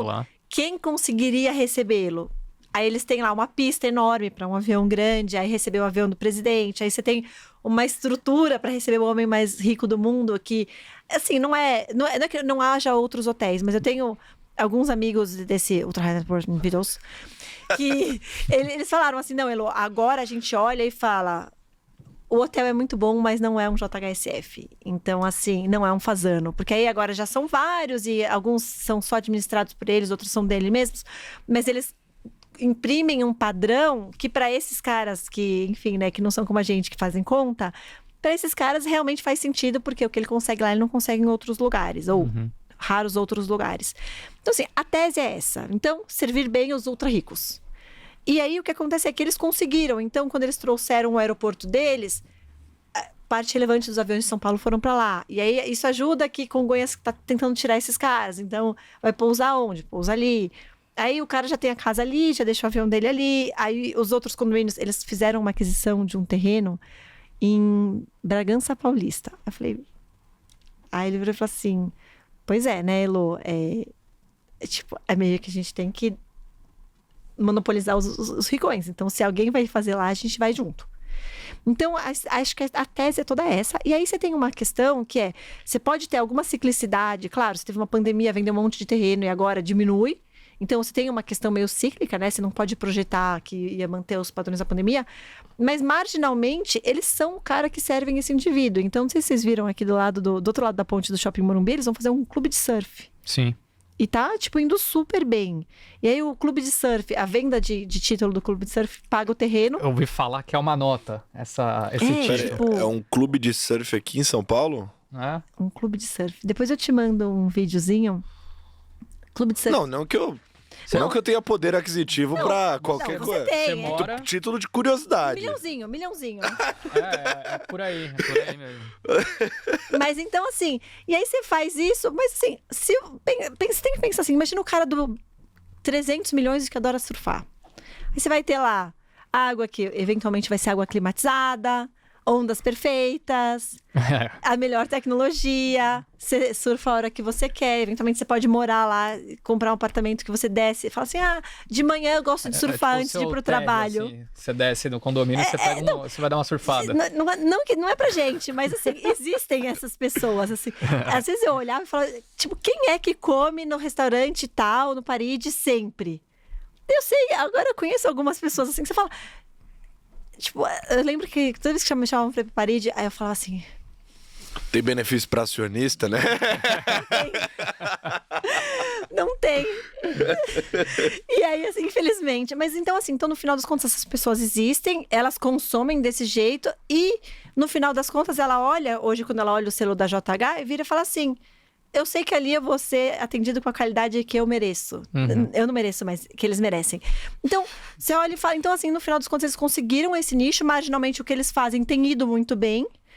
Eles sempre precisam tirar um coelho novo da cartola, mas tem toda uma parte que eu não sei muito bem como é que vai se desenvolver e não pago por isso, mas que é o varejo, né? Então, agora eles são o principal player de nicho para trazer marcas que estão bombando lá fora para o Brasil.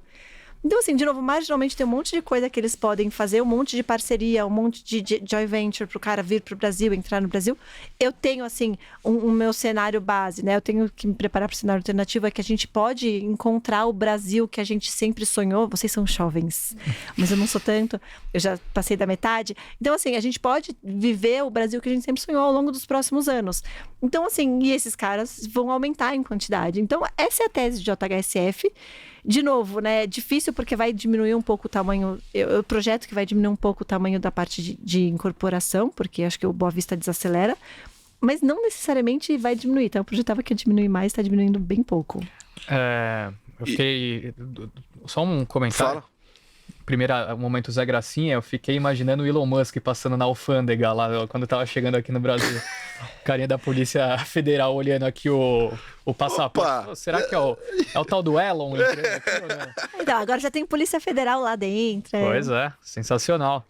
Assim, uma dúvida que eu fiquei a respeito desse case em específico, Elô, que tem... Assim, é muito ainda mais para você que é um analista fundamentalista, você faz a conta. Chata, né? Nesse sentido, um chato que é bom. Como que você projeta tanta incerteza, dado que, assim, até mesmo na hora de a gente pensar quais são as possibilidades para a empresa no futuro, elas são muitas, mas ao mesmo tempo são coisas muito difíceis. Você não projeta. Você nem projeta, nem paga por isso. O que você coloca na conta hoje, assim, que vale a pena? São essas questões do Boa Vista? Quais são ali os principais atrativos, enfim? Tá, você faz uma conta, você faz se a conta, a ação negocia pelo que o Boa Vista pode entregar, e você leva shopping, hotel, aeroporto, tudo de graça. Então, negocia pelo Boa Vista exclusivamente. Ou negocia pelo resto e você leva o Boa Vista de graça, tipo... É meio elas por elas, as duas coisas. E você não paga, obviamente, assim... Por conceito, tá? Eu não pago por opcionalidade. Sim. Então, por conceito, eu não pago por aquisição. Mas a Ambipar é uma tese de aquisição. Perfeito. Então, na minha conta, ela vai só capturar um crescimento orgânico que, quando ela faz aquisição, tem um crescimento orgânico um pouco mais acelerado e você desacelera isso bastante. Então, quando você projeta a JHSF, o que você vira e fala assim, ok, os shoppings dela estão bombando agora, subindo 30% ao ano. Só que você vira e fala assim, só que parte do que eles bombaram é porque o cliente dela, imagina a cliente dela sai uma bolsa nova da Gucci e ela sempre compra essa coleção de bolsas da Gucci, porque lá na coleção dela tem, que custa R$7.000. Ela costumava comprar essas bolsas em Milão, porque ela vai para Milão todo ano, e esse ano não teve Milão porque teve pandemia. Então, você tem que projetar que, tipo, tudo vai dar uma piorada, menos o aeroporto. O aeroporto vai bombar, porque ela tem que ir para Milão, com o aviãozinho dela. Mas assim, então isso dá uma piorada. E aí tudo, vai trazer novas marcas de varejo. Quanto que eu pago por isso? 0. Porque e se não trouxer? Eu não pago por nada. De novo, eu sou deep value, né? Assim, eu sou uma pessoa que gosta de olhar coisas que são precificadas como se fossem quebrar. Então, o que eu olho? Eu viro e falo assim, tudo bem, se o Boa Vista não der tão certo e agora perdeu a fama e vai vender por um preço meio normal de terreno ali, como os outros condomínios. Então, você tem que olhar e falar assim, cara, eu vou projetar aqui, o shopping desacelera. E se ele acelerar? Aí, cada resultado que ele vê acelerado, eu jogo a curva um pouquinho para depois, a curva da desaceleração dele. O Boa Vista desacelera a venda, mas consegue vender ao longo dos próximos 10 anos o terreno que eles já têm. E se vender antes? Se vender antes, eles que se virem para comprar outro terreno, eu não vou pagar por um terreno que eles não têm. Ou por um lançamento que eles não fizeram. E aí, assim, você projeta. Eu acho que JHSF não vai ser uma ação que você vai negociar com múltiplo de 20 vezes. E eu acho que essa desaceleração minha não vai acontecer toda como eu tô colocando. Mas aí, de novo, né? Assim, eu preciso ser conservadora e ter uma certa margem de segurança para no momento em que eu errar... Quando eu erro para menos, é fácil. Exceto quando eu tô short. Mas se eu errar, que não seja erro para mais. Essa tese, ela me lembrou muito um negócio que eu tava até fazendo uma pesquisa rápida para recordar, mas... os principais fundos de investimento na China, na bolsa local, tinham como principal posição uma empresa chamada Queiqiao Moutai, que é uma empresa que faz a bebida Baijiu, que inclusive o Ferreira, que vai estar aqui na semana que vem, um dos nossos apresentadores, já tomou e disse que é uma porcaria. Mas lá na China, essa bebida, ela é uma bebida que tá em... É alcoólica? É alcoólica e ela é feita... Não é um alcoólico, é como se fosse uma pinga nossa. Só que lá tem um valor como um artigo de luxo.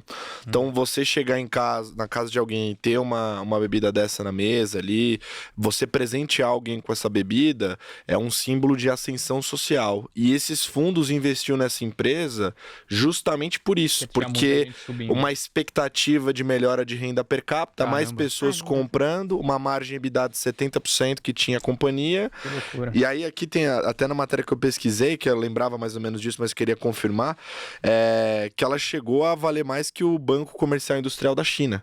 Passou em valor de mercado. Então foi um negócio bem maluco, assim. Eu sei que não é a mesma coisa, né? Até porque tem um valor cultural aqui, né? As pessoas consomem a bebida lá na China por outro motivo, mas eu queria entender, você até citou um pouco, mas por trás dessa tese, o seu pilar é uma possível melhora de renda per capita? Não, eu nunca vou pagar por essas coisas. Tá. É por conceito, tá? Na verdade, o que eu pago na minha tese é o seguinte: existem muitas pessoas muito, muito, muito ricas e eles estão atingindo uma parte desse grupo só. Então, não precisa ter mais multimilionários, assim. O cliente-alvo deles é um cara de, tipo, 100 milhões de reais para efeito de Boa Vista, assim. Mas não precisa ter mais gente. Eles venderam... Eu vou chutar o número agora, porque depois que eu engravidei, eu fiquei péssima de número, mas eles venderam, tipo, 2.000 num universo de, sei lá, 400 mil pessoas. É uma coisa assim, é irrisório o tanto do público-alvo que eles já atingiram. Eles não precisam de mais pessoas dentro do público-alvo para atingir. É o que a gente chama de tese de penetração. Assim, se você for olhar na minha carteira, no fundo, você vai descobrir que quase tudo que eu tenho é tese de aumento de penetração. Empresas que não dependem de um macro mais favorável para crescerem num ritmo acima de 10% ao ano. Tipo, se você for olhar, e aí você vai... Simpar, 1% de market share. Ambipar, um mercado que só começou a surgir. PetroRecon, assim, ela produz 0 num cenário em que a Petrobras está se livrando de ativos que produzem pouco, então que ela tem capacidade operacional infinita. JHSF, assim, ela atinge pouco essas pessoas, tipo, ultra ricos. O que mais que eu tenho na carteira? Três tentos AgroGalaxy, que eu já falei. São duas empresas que, somadas, elas não têm 6% de market share no mercado que elas têm e elas estão entre os melhores operadores. Então, que é um mercado ultra fragmentado. Então, meio que quase tudo que você vai encontrar na minha carteira não depende, que é essa história do macro. Eu não vou me diferenciar na análise macro. Então, eu preciso estar posicionada em coisas que tem pouco downside contra o macro. Então, assim, atrapalha a empresa de mais crescimento... quando a taxa de juros sobe, atrapalha. Mas eu nunca teria pago aqueles múltiplos malucos que pagaram em outras teses que caíram por causa da taxa de juros. Elas caíram porque caíram junto. Elas caíram por causa da taxa de juros, mas elas não valem hoje menos do que elas valiam no high. Sim. Então, é um pouco isso, assim, meio que não precisa. Óbvio, nesse preço, se você botar o papel a R$15, aí você passa a precisar. Obviamente, eu não vou mais ser acionista. Boa. Agora, uma outra coisa que a gente faz bastante aqui no Stock Pickers é dar uma tuitada boa lá, né? Eu não tuito Todos tanto... nós, no caso. Eu não tuito quanto... Você veio.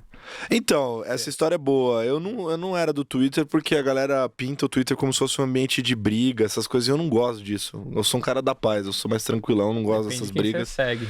Perfeito, muito bem. E o que você twitta também, né? Por isso que eu evito. Mesmo eu evitando, às vezes alguém vem dar umas alfinetadas lá. Depende do tanto que você bloqueou, porque o que eu tweeto essas coisas polêmicas, mas eu bloqueei as pessoas que não agregam. Quantas pessoas você bloqueou, sabe? Sabe que como o meu telefone não é iPhone, eu não consigo descobrir? Ah, não dá pra ver? Você posso chutar, tipo, 5, 6 mil pessoas. Caramba! Gastar um tempinho. É o dobro que eu tenho de seguidor. Não, basicamente, às vezes você joga o que a gente chama de mata-burro. Você joga um post assim, sei lá, um post qualquer, assim, polêmico, político. Aí vem umas besteiras. Por exemplo, o Cláudio fez uma pergunta lá da Elo. Aí, tipo, tiveram uns 3 mal educados. Já bloqueei ele no seu post, já bloqueei mais uns 3. Eita! Ajudei no filtro ali. Mas sabe o que eu acho engraçado? Porque as pessoas falam mal do Twitter, mas na verdade é que se você for picareta, você não aguenta no Twitter. Porque você, tipo, a pessoa consegue te destruir, te desmascarar. Sim. Então, assim, no final das contas, é um jogo de resiliência. Mas, total. Assim, nada pesado pra quem sofreu bullying na escola. Não, mas é porque, por exemplo, vou dar um exemplo. Eu tuitei uma vez falando assim, pô, a gente tá muito feliz com o momento do Stock Pickers, eu, Stetter, etc. Aí eu falei, complete a frase. Eu falei que a gente tava feliz e falei, complete a frase, o Stock Pickers é. Eu vi isso daí. O que você acha que é pra pessoa comentar numa cavada dessa? Coisas boas. Se você tem uma opinião ruim... Cara... Segura. Aí a pessoa foi lá e falou... Como é que ele falou? Indiferente. Tanto faz. Tanto faz. Aí eu falei, quê? Aí ele falou, ué, eu preciso falar que eu gosto? Mas não, cara, pô... Preciso até um mínimo de delicadeza. Mas eu, com o passar do tempo, eu meio que fui criando um negócio assim que, putz... Eu vejo muito pouco as respostas das coisas. Porque eu fico compartilhando notícia lá. Você publica muita coisa também, né? E o cara acha que eu tô compartilhando porque eu tô concordando com a notícia. Não. Eu tô compartilhando porque eu acho importante. Mas isso é mal de sell-side todos, cara. E aí, pode relatar que é... Exato. Então, assim, eu não me incomodo. Podem me xingar o quanto quiser no Twitter, porque provavelmente eu não verei. Eu vejo mais as Não, eu sou o cara da paz, não vem encher meu saco, não. Mas eles são institucionais, eu não. Como eu tento agregar valor no sentido de, tipo, ensinar as pessoas e tal, eu acho um desbunde a pessoa que me xinga ter acesso ao que eu posto pra ensinar. Sim. Então, assim, e aí, dias que eu bloqueio muito, eu posso... Pô, dia que você viu que teve uma polêmica, dando sequência, eu solto um post, tipo, super interessante, explicando como que a teoria se aplica. É isso, assim. É, tipo, é uma satisfação de saber que aquelas pessoas não vão ter acesso àquilo. Não, total. Faz super sentido. Sabe que eu prefiro 1000 vezes o Twitter ao Instagram? Porque o que acontece no Instagram? Cara, a qualidade do que se posta no Instagram é muito baixa. Eu não tô dizendo que é todo mundo. Sim. Não, concordo. Mas eu vejo muita gente falando coisas que são absolutamente erradas e que vão ensinar o pequeno investidor que está começando, que ainda não tem os conceitos muito firmes, vão ensinar errado. Eu fico desesperada. Eu tô num momento agora de parar de seguir todo mundo no Instagram, para não aparecer na minha timeline, para não ficar triste. Eu entro no Instagram e fico triste, eu tenho pena. Então, assim, esse cara no Twitter, o cara seria amassado no Twitter. Seria. O grande problema é que agora no Instagram ele mudou um pouco o algoritmo, né? Aparece coisa que não necessariamente de pessoas que você segue, meio na pegada do TikTok. Então, se ele sabe que você gosta de finanças, volta e meia ele vai mandar algum cara que tá com muito seguidor, que não necessariamente manje sobre o assunto, que tem vários desses, e infelizmente provavelmente vai aparecer pra você de qualquer forma. Não, mas aí o que eu tô fazendo? Eu tô, tipo, meio que o Instagram tá começando a descobrir que meu interesse é business e não finanças pessoais, assim. É tipo isso. Mas eu só entro quando alguém posta um link, eu entro no link, saio do link rapidinho, eu falo... Não fiquei aqui. Mas eu já sofri muito por causa do Instagram. E outra coisa é que, assim, eu faço muita ironia. E aí as pessoas no Instagram, na média... Desculpa, pessoal, se você é do Instagram, mas as pessoas não entendem ironia. Então assim, tipo... Putz, quando eu tenho um post que é, sabe, mais legal, deixa eu passar pro pessoal do Instagram também, que me acompanha lá, pra ver alguma coisa. Aí eu, tipo... eu fico com muita preguiça. Aí eu falo... Só pra lembrar, 2 meses de castigo no Instagram e vamos ficar só no Twitter. Mas eu tenho uma pergunta. O Twitter, ele te ajuda na gestão de alguma forma? Muito! Muito! Eu vou dar um exemplo, tá? Por exemplo, várias coisas em relação... Eu poderia falar de coisas de política, eu não falo de política. Mas, assim, evidências anedóticas. Então, o que acontece? No mercado eficiente, que não é o caso do Brasil, é o caso dos Estados Unidos, quando alguma coisa virou notícia, isso já precificou e já era. Então, o que você precisa? Você precisa entender essa coisa antes que vire notícia. Sim. Então, alguém entra lá no Twitter e vira e fala assim, olha, Elô, Magazine Luiza, eu sou fornecedor e o algoritmo tá me prejudicando muito. Eu não peguei esse short, gente. Mas o algoritmo tá me prejudicando muito. Eu tô preferindo pagar mais e entregar mais pro Mercado Livre. Cara, isso é evidência anedótica. Isso tá acontecendo com todo mundo? Não. Talvez. Isso é um problema de algoritmo. Aí isso me desperta para uma coisa. E assim, as pessoas falam isso por quê? Porque de vez em quando, se você digitar evidência anedótica @Elocruz, você vai achar que várias vezes eu agradeço as pessoas por causa disso. E aí a pessoa me coloca isso. Aí eu tenho um conhecido que é seller. Ele falou assim, tá tendo essa diferença? Ela falou, tá, Elô, tá. E tá chato. Aí, assim, isso faz tipo um pouco mais de um ano. O resto vocês descubram por vocês próprios. Não foi o Thiago Reis que falou que faz isso também? Muita gente, Muita gente faz. Ele pergunta, pô, quem trabalha em tal indústria? Vai Eu lá, faço isso. o Braga. O Braga falou que... foi o Braga. Foi o Braga. Foi o Braga, é verdade. Só que eu tenho uma vantagem que é o seguinte, como eu tenho muito seguidor, e aí o que é a minha troca? Tipo, eu ensino. Eu ensino os alunos e eu ensino os seguidores. E aí as pessoas... Tem muita gente que, assim, que ajuda a ganhar muito dinheiro. E são pessoas muito gratas. Então, eles me ajudam de alguma maneira. Uhum. Então, assim, sim. E eu vou além, assim. O curso, por exemplo, né? Então, bear market, ninguém quer fazer curso de análise fundamentalista. A verdade é essa. E eu falei, vou parar com o curso presencial. Mas, assim, eu tive a última turma, tinha 20 alunos. Assim, não se paga, tá? Mas, assim, tinha 20 alunos. Eu falei, tipo, chega, vai ser a última, vou parar. Eu não vou parar, sabe por quê? Porque quando eu tô lá, e eu só tô lá por causa do Twitter, eu tenho muita informação. Assim, tipo, vai ter um dia que eu vou virar e falar assim, agora vai ser de graça. Uhum. Porque eu sempre saio com a percepção de que eu aprendi mais do que eu ensinei. Porra, super legal esse negócio. Essa pergunta é super válida porque, só pra contextualizar, tem muita gente que questiona... o gestor ficar muito tempo nas redes e tal. É importante entender a cabeça de quem tá fazendo gestão em relação ao Twitter. E eu adoro. Mas se tem uma coisa boa é o Twitter do Stetter. O Twitter do Stetter é muito bom. Eu vou contar um segredo de bastidor. Maravilhoso. Eu vou contar um segredo de bastidor. Já teve gestor que elogiou o Twitter dele, falando: meu, trabalho que você faz lá é incrível. Mas é incrível, porque se você for ver, eu pesco notícia, assim, o que eu leio de manhã? Eu leio o Twitter. E o jornal eu dou uma folhada.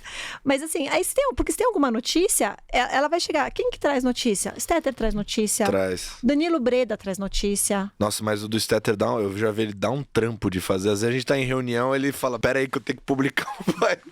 Então qual que é o arroba, Henrique Stetter? @Economestetter. Economestetter. Econo de economia. Você escolheu o ticker, tipo, vamos fazer um ticker difícil. Cara, pior... Não, quando eu fiz isso, eu não tinha a menor intenção de fazer o que eu faço. Eu fiz na zoeira. Entendi. Eu fiz totalmente na zoeira. Só que aí a galera começou a me seguir e eu não ia mudar. Tanto que a minha foto é a mesma, desde o início. Boa. Mudar a foto atrapalha. A galera não E sabe. o seu, qual que é? É @Elocruz. @Elocruz. Muito bom. Tá lá. Mas o que eu ia falar, quando a gente puxou esse papo aqui, sobre Twitter e gestão, é que no @cola comigo, que é o meu, COLLA, tá? E aí comigo,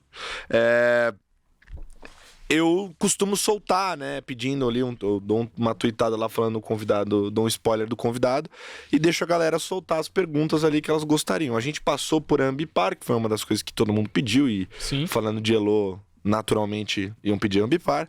Simpar pediram também, a gente passou. Uhum. Agora, um papel que eu e o Stetter manjamos um total de nada foi Inepar, que aliás eu recebi pedido na física do Fabrício Anias, que é o dono desta bagaça onde nós estamos sentados aqui. Exatamente. Que ele falou, pede pra ela falar. E ele tá de férias em Portugal e ele pediu...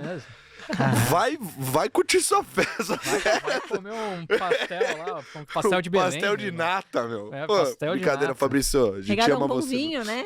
Nossa. Não, isso aí com certeza. Aliás, traz uma garrafa pra mim, pro Stetter. Você quer uma garrafinha? Nossa, Traz uma do Vale do Douro lá pra gente. O time aqui também quer. Nosso time Stock Pickers aqui quer uma pra cada um. Tá bom, Fabrício? A gente tá esperando tá gritando aqui no ouvido falando que é ginginha, a galera quer uma ginginha. Ginginha? Beleza. Ginginha Então, é bom. anotou, né, Fabrício? Bom, ele pediu pra falar, todo mundo pediu ali no Twitter. Então a gente vai fazer aquela pergunta meio de tiozão, porque a gente não sabe muito do papel. E Inepar, meu? Que esse negócio aí que está na carteira? Eu sempre falo, né, que dentro... Eu acabei não respondendo totalmente uma pergunta que o Stetter fez lá no começo, mas assim, dentro do alocação de carteira, eu deixo um pedacinho ali para coisas que se não quebrarem, multiplicam por 10. Isso é interessante. E aliás, um baita do nome autoexplicativo, né? Esse pedaço do meu portfólio é coisas que não quebraram e multiplicou por 10. Exato. E eu vou te falar que a Inepar, ela multiplicou por mais do que 10 no começo do ano passado. E aí, obviamente, assim, né? Em algum momento eu olhei, né? Era assim, 40% num dia, 20% no outro. E em algum momento eu virei e falei assim, ok, sem condições, né? Eu fui vendendo. Mas aí teve 2 dias que eu fiquei sem vender. Eu, de repente, olhei e falei, tava com 8% da carteira. Porque é 1,5%. Mas que multiplicando por 10, num intervalo curto, vira... Aí eu tava batendo devagarinho, de repente eu olhei e falei, 8%. Eu falei assim, vende aí. Eu dei uma sorte, porque no final das contas eu vendi uma parte relevante da minha posição entre R$3,80 e R$4. Ela bateu R$4,20, R$4,30, mas vendi muito pouco lá pra cima. E aí ela caiu e eu tinha... Sobrou... Acho que eu vendi 3/4 da posição. Uhum. Aí sobrou um tiquinho, depois eu comprei um pouquinho mais.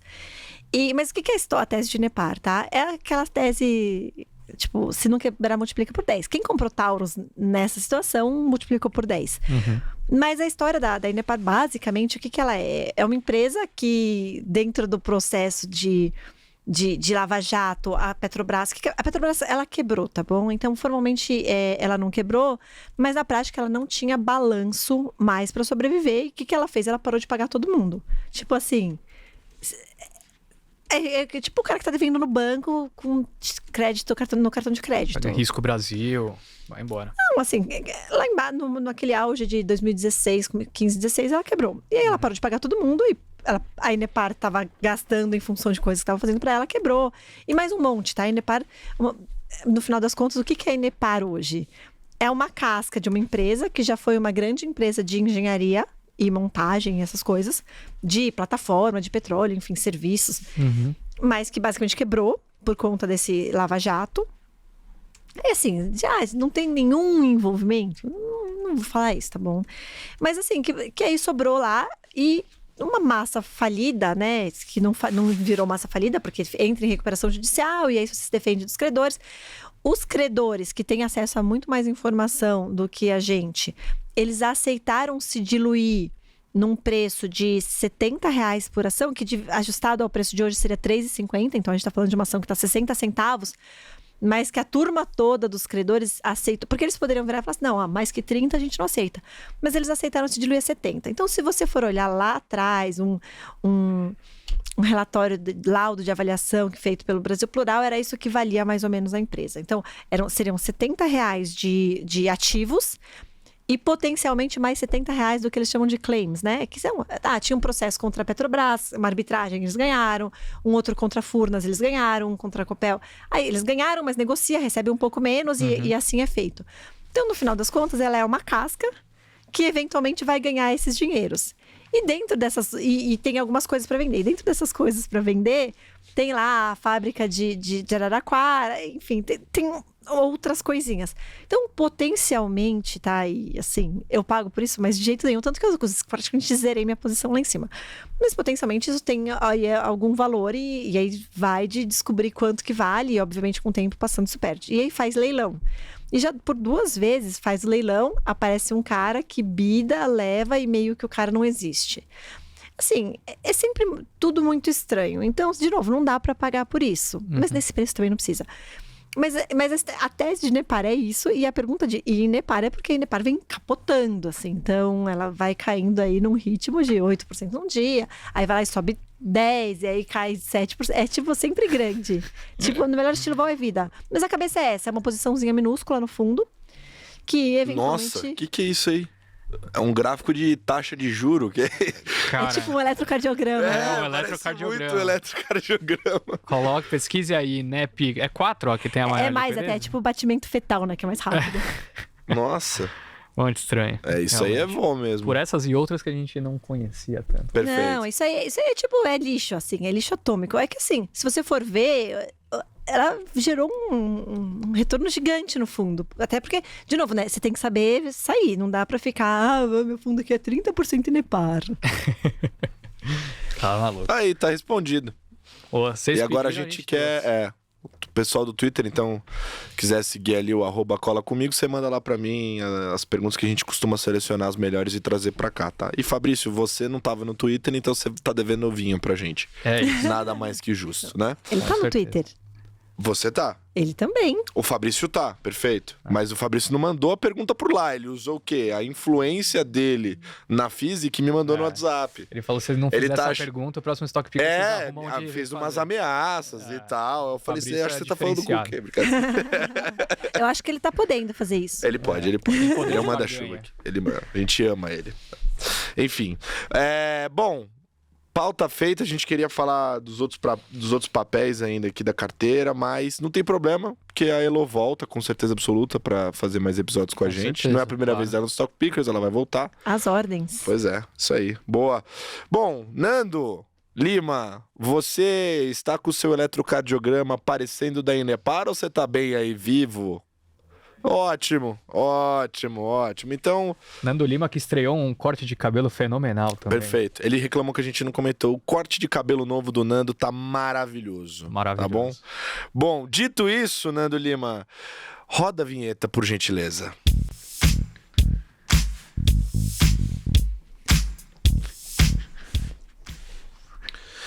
Para você que nunca veio no ping-pong do Stock Pickers, eu vou explicar para você rapidamente as regras. Esse é o nosso momento do programa meio Marília Gabriela. A gente joga perguntas rápidas que tem direito a respostas curtas, né? Do tamanho de um tweet. Então você pode explicar um pouquinho da sua resposta, mas... Como se a Elo não fosse prolixa.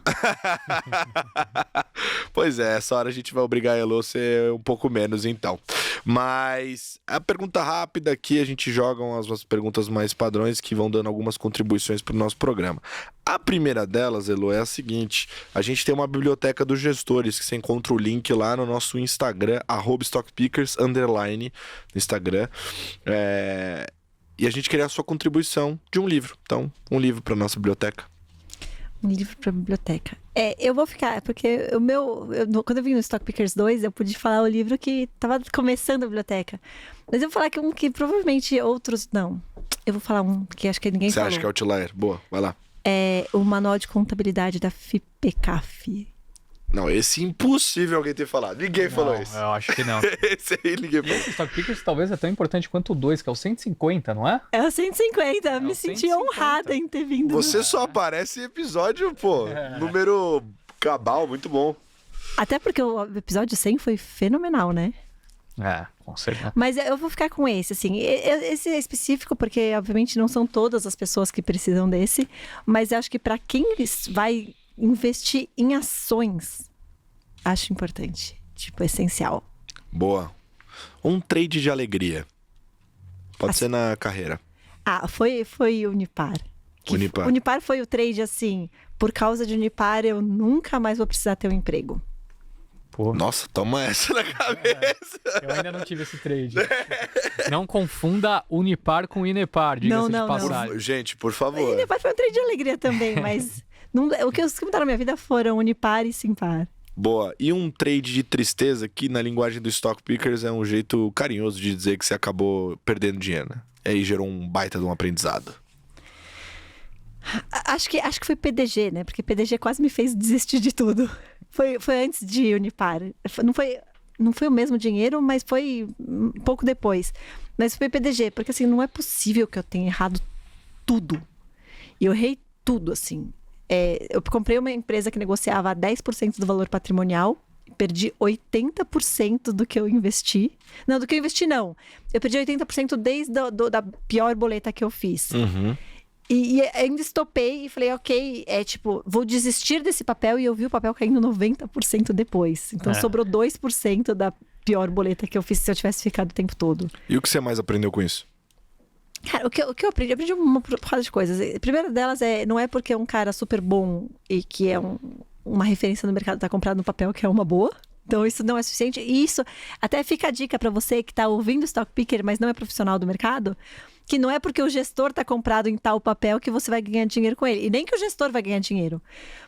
E outra coisa é o seguinte, nunca fazer preço médio para baixo se o fundamento está piorando. Você pode até segurar o papel, mas você nunca faz preço médio para baixo piorando. Preço médio para baixo, como eu fiz, por exemplo, em Ambipar agora, nesses 20 e poucos reais, você faz se o fundamento está intacto. Nossa, o que tem de gente fazendo preço médio para baixo? E empresa piorando. Piorando é brincadeira. Você coisa... não conversa? É só fazer um preço médio ali, meu. Porque tem coisa que é cíclica, né? Então você vira e fala assim, olha, o preço do petróleo caiu, o fundamento da Petrobras piorou. Mas o preço do petróleo não é 20 dólares, não é 30 dólares, não é 40 dólares. Então, tudo bem, você pode fazer preço médio de empresa cíclica. Mas você tem empresa... Pega os varejistas agora, o fundamento mudou muito. Você nunca vai ver uma fatia da minha carteira em varejo. Por quê? Porque varejo quebra. Qual a recuperação judicial de um varejo? Quem foi o varejo que saiu feliz da recuperação judicial? Versus uma indústria.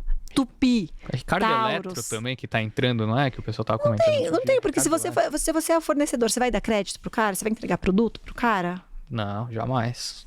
Então, assim, o varejo quebra. Então, assim, é isso. Nunca fazer preço médio de empresa que tá piorando. Muito bom. Um fundo que não o seu. Pode ser 2? Pode. É porque eu sempre falo, tá vendo? Eu sou prolixa. Mas é porque o meu fundo, ele é um fundo só para uma parte do portfólio de equities. Então eu fico com os fundos complementares ao meu, que fazem coisas diferentes dos meus amigos Luiz Nunes, Forpus, o Forpão, e André Gordon, o GTI, de Mona tá fechado, fica com o Nimrod. Que ele é tipo, ele é velho investor raiz, assim. Os dois já vieram aqui no Stock Pickers também. Você vê como gosto muito nós somos deles. uma comunidade de grandes amigos aqui. O Luiz Nunes tá mandando bem pra caramba também. O Luiz Nunes é ontem. parceiraço. Parabéns. O fundo tá indo super bem. Tá bem. Tem um ótimo gosto pra tênis, inclusive, Luiz Nunes. Pô, total. Grande amigo. Muito bom. E se com a câmera ligada ele é bom, com a câmera desligada é melhor ainda. Não, com a câmera desligada. Porque, assim, se vocês acharam que o episódio com o Braga e o Luiz Nunes foi bom, é porque vocês não viram o depois do episódio. Uma salinha ali. Vocês não sabem como é um almoço entre eu, o Luiz e o Gordon, por exemplo. Pronto. Que acontece com frequência. Esse negócio é maravilhoso. Pena que não dá pra gravar. Não precisa se rastejar, Nando Lima. Que isso, a coluna. Vai bagunçar o cabelo. Vai bagunçar o corte novo de cabelo. Ele não mostrou. o corte. Você vai ter que mostrar. Você não vai mostrar o corte? Vem aqui mostrar o corte. Não vai mostrar o cabelo novo? Nas redes sociais, Nando Lima também. Exatamente. Veja o corte novo. Não nos processe, Nando Lima. A gente ama você demais. Enfim. E o último, que é a nossa pergunta Momento Lion aqui, que é pra fazer um cortezinho inspiracional, mas... Bom, a gente tá com uma das lideranças do mercado feminina hoje na mesa, né? E pra gente é super importante dar esse espaço aqui no Stock Pickers. Então, qual é o conselho que você dá pras mulheres do mercado que estão começando? Eu vou dar um conselho que há controvérsias, mas eu acho que é talvez o mais importante que vocês possam ouvir. Que basicamente quando uma mulher entra no mercado, ela acha que ela vai ser tipo 100% uma super profissional. E várias acabam meio que nem eu, em algum momento, optando por priorizar a família, e isso dá uma mudança. Então, o conselho que eu posso dar, acho que um pouco, pra mim foi sorte, porque ninguém me deu esse conselho, se dedica muito no começo e guarda dinheiro. Porque se em algum momento você resolver ser mãe, você vai ter a opção de parar. Eu acho que, pra mim, assim, no final das contas, foi uma coisa que aconteceu comigo, que foi super importante. E até hoje, assim, pelos meus pares, pelos meus clientes, isso é bem visto. Porque no final, em hora nenhuma, eu vou ser uma pessoa mais ou menos dedicada. Então, crie pra você mesma essa opção de parar. E como você consegue dividir essas duas funções que exigem tanto trabalho? Sem hobby, né? Sem hobbies. Não trabalhamos com hobbies. Eu trabalho, as crianças entram na escola, ficam na escola das 7 ao meio-dia. Então, 7 ao meio-dia, super dedicação. Uhum. À tarde, 2 vezes por semana, esporte a tarde inteira. Então, tem 2 dias que eu tenho realmente livres. Aí tem vários dias, que nem hoje, que eu tô trabalhando com as crianças lá na parte da tarde. Uhum. E aí as crianças dormem cedo. E aí eu tenho mais 4 horas ali trabalhando. Mas como eu trabalho sozinha, rende muito mais, assim. Tipo, eu diria que 3 horas de trabalho sozinho rende o equivalente a 9 horas de trabalho no escritório. Então, no final, eu sou quase 2, né? Uhum. Não. Muito bem, Tanto isso quanto aí. Desafiador, tá doido. Bom, a gente... Eu não tenho mais bebê em casa, infelizmente. Uma fase que deve ser boa aí, que, bom, eu e o Henrique Stetter, quando entra nesse tipo de assunto, a gente fica um pouco na tangente, né? Porque a gente tá bem longe desse momento, aparentemente. Espero eu. Quando você chegar nesse momento, você vai se arrepender de não ter chegado antes. Anota. Não sei se eu concordo, mas... Nesse momento, eu respeito Nos falamos em 10 anos. Boa. Muito bom. Bom, baita episódio, hein, Henrique Stetter? Muito bom, sensacional. Tivemos uma aula aqui, porradaria, trocação de tese, do jeito que a gente aqui, gosta. no meio do feriado, produzindo um conteúdo dito isso... Só conta feriado se as crianças não tiverem aula. Aí eu não tenho. Aí é complicado. Então, esse feriado, todo mundo com aula. Estamos no trabalho, né?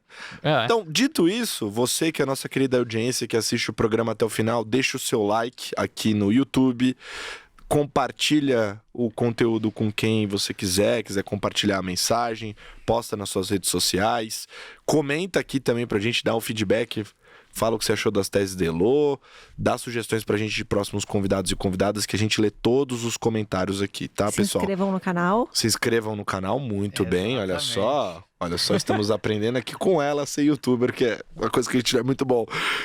Spotify, outras redes de stream, você que escuta o podcast aí lavando sua louça, fazendo o seu treino, dirigindo o seu carro, deixa aí também o seu like. Segue a gente, compartilha com os amigos, manda nas redes sociais, que pra gente é muito importante e ajuda demais, porque a gente constrói isso aqui na cara e na coragem, na raça e lendo os algoritmos dessas redes. Isso aí. E de maneira fantástica. Muito obrigado, é isso aí. Com esse elogio a gente fica, né, nesse episódio fantástico que a gente recebeu um exército de uma mulher, que é Elô Cruz. Um beijo, semana que vem tem mais. Tchau! Tchau. Tchau.